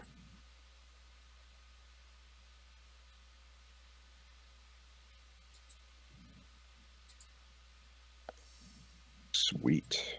All right, so that's a point unless Percival pushes. yeah. All All right. so a point. That's fine. That's very helpful. And then I will do as Percival suggested and escort Styles back to LAPD. HQ for a little wall-to-wall counseling. Fenna should go with the medical guys in the ambulance. I will. I'll grab our spinner, whoever spinner it was we came in. Right. But before I do that, there was something I wanted to do before all this hoopla started, All right. and that is I'd like to look in the dumpsters. Oh, okay. I I I just I can't pass up an Is it obvious. lunchtime already? Yeah. Well, to be honest, I want to make sure that somebody didn't off Novak and throw him in the dumpster. Ooh, yeesh, that got dark. Yeah, it's dark. Well, those dumpsters are staring at me. Um, It's no, probably not likely. There's a good chance that he's chasing down something that, Well, I'm thinking maybe this resistance, and the the resistance might have grabbed Nexus him. Yeah. resistance might have grabbed them, but But at that's any just rate, pulling it out of my ass. Yeah, I want to take a look in the dumpster before I take the spinner back to okay. LAPD. Yeah, the dumpsters are empty. Except for except for what you would expect in a there's no dumpster. body in it. No, All right. there's no Novak, in part or whole. Uh, um, All right. so So I guess I'll take the spinner back to LAPD. I would say that takes up all of the morning shift of day two. Yeah, I guess so. So Because I'm all right. once all the cops come down and everybody, and getting that all wrapped up, so that will put us in the afternoon shift, and we're at 1:47 my time. Looking, Yeah. I think the afternoon shift, to some extent, is relatively easy because, um, you guys want to interrogate Styles. Styles will need a shift in the medical facilities, and that would gain consciousness. So that would give him back 2 points of health. So his afternoon shift is spent regaining health. So you wouldn't really be able to interrogate him during the afternoon. Okay. Fenna you wanted to spend your afternoon shift getting your 2 health points back.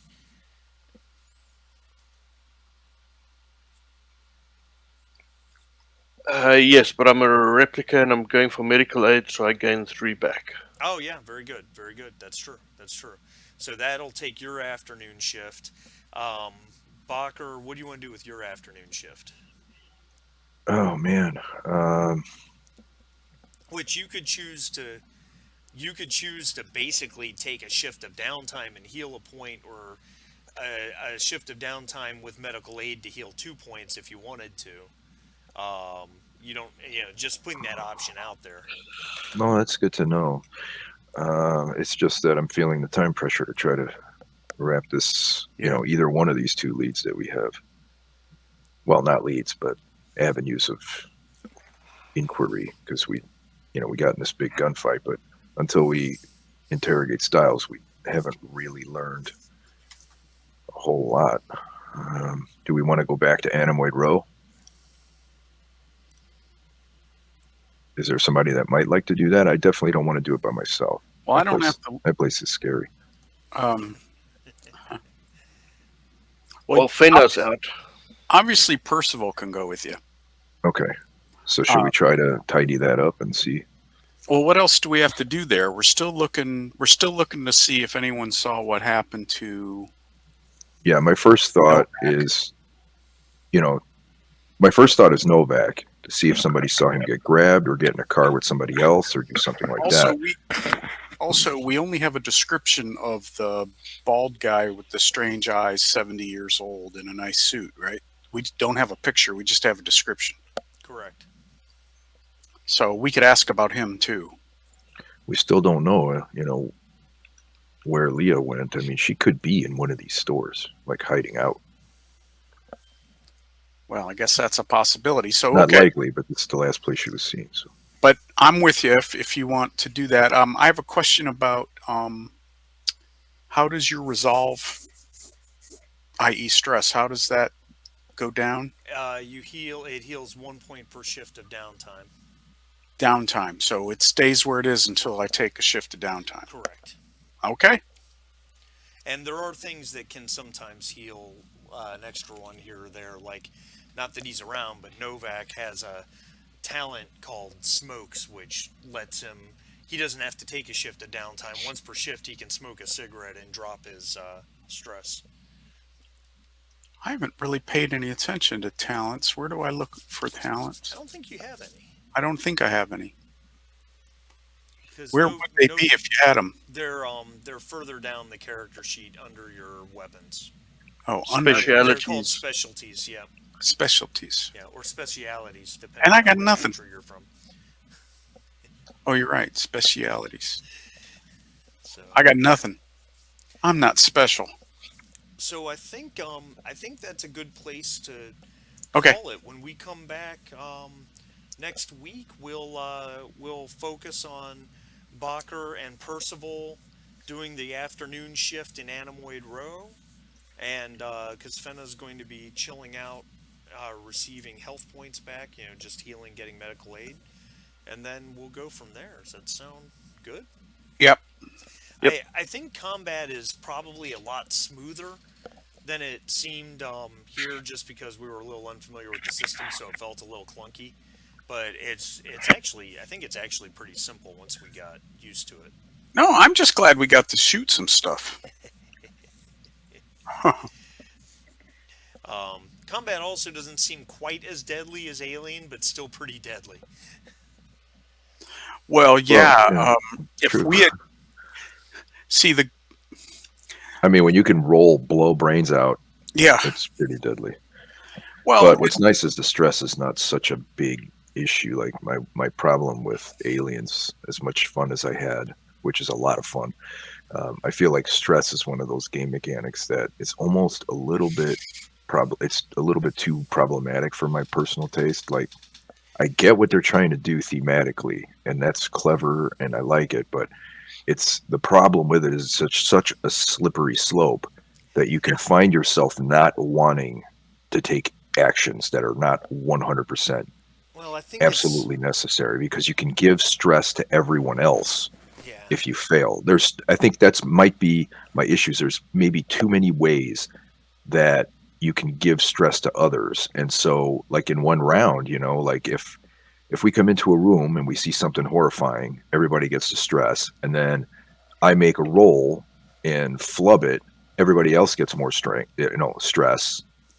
And that's before you guys have even had your turn. You've received multiple stress points. Like, it's kind of, the more that happens, the more it's likely to happen. yeah, It's like a slippery slope. it is, and it's really meant as it's definitely a difference in the kind of game they're trying to match the game up to the Yeah, the movies, theme. right? Yeah. And Yeah, that's cool. But what and happens is you don't want to do things like, maybe I'd want to try to wrap my own arm, medically, or maybe I want to try to decipher these glyphs. But I know that if I fail, there's a chance that I could get stress. If I roll a panic die, I could get more stress or cause everybody else to get more stress. So it's like, even very, you know, non-dramatic actions that can that's can why I be like think I don't disagree, affected. and I think that's why Alien lends itself so well to the one shot cinematic type game. As opposed to campaign play, because let's be blunt, campaign play, while it tends to be less deadly, you still have that effect, and when things go to shit, things really go to shit, and Mhm. players really get attached to their characters, and that's when they start really doing that. Well, do I even want to take this action because of that risk you're talking about? Whereas in cinematic one shot play, a lot of players of Alien actually take a little bit of glee in the horror, because it's in the end it's no strings attached. You're there You're for not the married to the story. character. Exactly, and you're there to see the Right. story play out the way it would on screen. So, Well, it's Of just, I course, don't know how they could mitigate it. I mean, maybe if there was like a category of actions that didn't generate, stress, even if you, I mean, I don't know if you could even do that, because it's very context sensitive, it right? Like, it if I'm is. trying to first aid myself in a firefight, that would 100% be stressful. Or if I'm trying to medic my best friend and keep him from dying, that's 100% stressful. But And they are trying to keep the mechanics simple. Yeah. yeah, But the I mean, advantage of the stress is it does account for the fact that when people have adrenaline flowing, which is usually from a stressful situation, some amazing things can happen on the good side. I mean, Absolutely. my Sergeant Storm took out a landing craft with a pulse rifle. Yeah. He yeah, opened the cool fire on stuff. a drop ship and took it out. Drop It's not ship. wholly a bad thing. I think it is a very interesting mechanic, and like I said, I think it's really good for the theme. But I just think there's too many things that give stress to others. I don't think that all those Okay. things are that necessarily that realistic. Like, yes, if you're on the radio and you're a cop, let's say, and some guy comes over the radio and he's screaming for his life. Yeah, that okay, that might give you stress. But there's like a lot of things that we did in the games that like I don't want to keep saying the same thing over and over, but it just seems like there's a lot of things that aren't quite that cinematic, or that like, how is operating this keyboard going to, how is me watching you operate a computer going to give me enough stress that I drop my gun? Like, it's mechanically, it's for me, it's problematic. And maybe that's where, as a game master, or game mother, as it is in Alien, and game runner, as it is in Blade Runner, maybe that's where it's important to not necessarily make your players roll all the time for everything. Um, because one thing I do like about Blade Runner is that there's a lot of things I just don't have to make you guys roll for. Your character should just know how to do it. You know, and even in Alien, I mean, accessing a computer terminal shouldn't really take a comtech roll. Now, if you're trying to hack through something, that's different, obviously. So, have you obviously Thermo? I know you have because you played it with me. Bob and Sharif, have you guys played Destroyer of Worlds? Not yet. Not yet. I have not. Oh,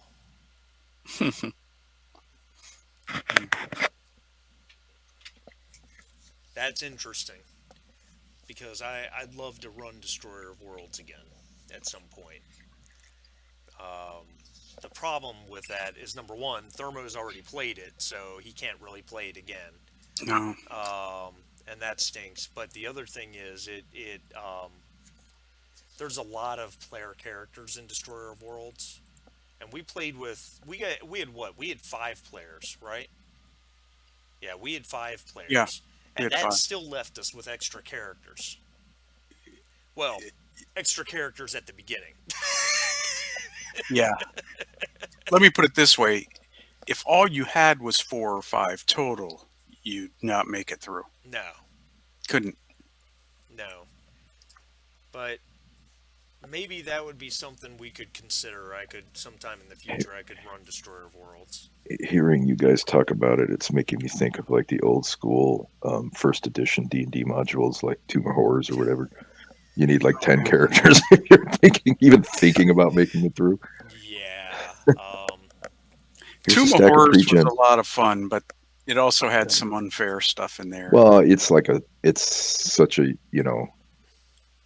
it's like its own thing. Well, You it know. was a This tournament module is going to module. try to kill you. Yeah. Right. Yeah, It's I mean, not for campaign play. It was literally created for tournament play for Yeah. those big conventions, and it was to see how far different teams got through it. And it was like 100% Gary Gygax's style of, Yeah.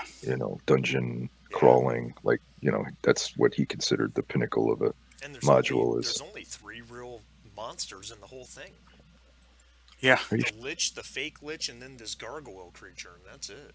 Yeah. But there's so Still, many lethal traps. I mean, it's just ridiculous. first time someone looks into the face with the open mouth and gets sucked in and the character's gone Yeah. forever. I reach my hand inside. Yeah. Well, What hand? What hand? Well, there's also, remember all the fake entrances? I mean, one of Yeah. them has a cave in, if I remember correctly. If you go too far in, and you don't know that it's a fake entrance, you're like, oh, we found it. Let's go. Dead. Oh, what? I haven't even started. I'm dead.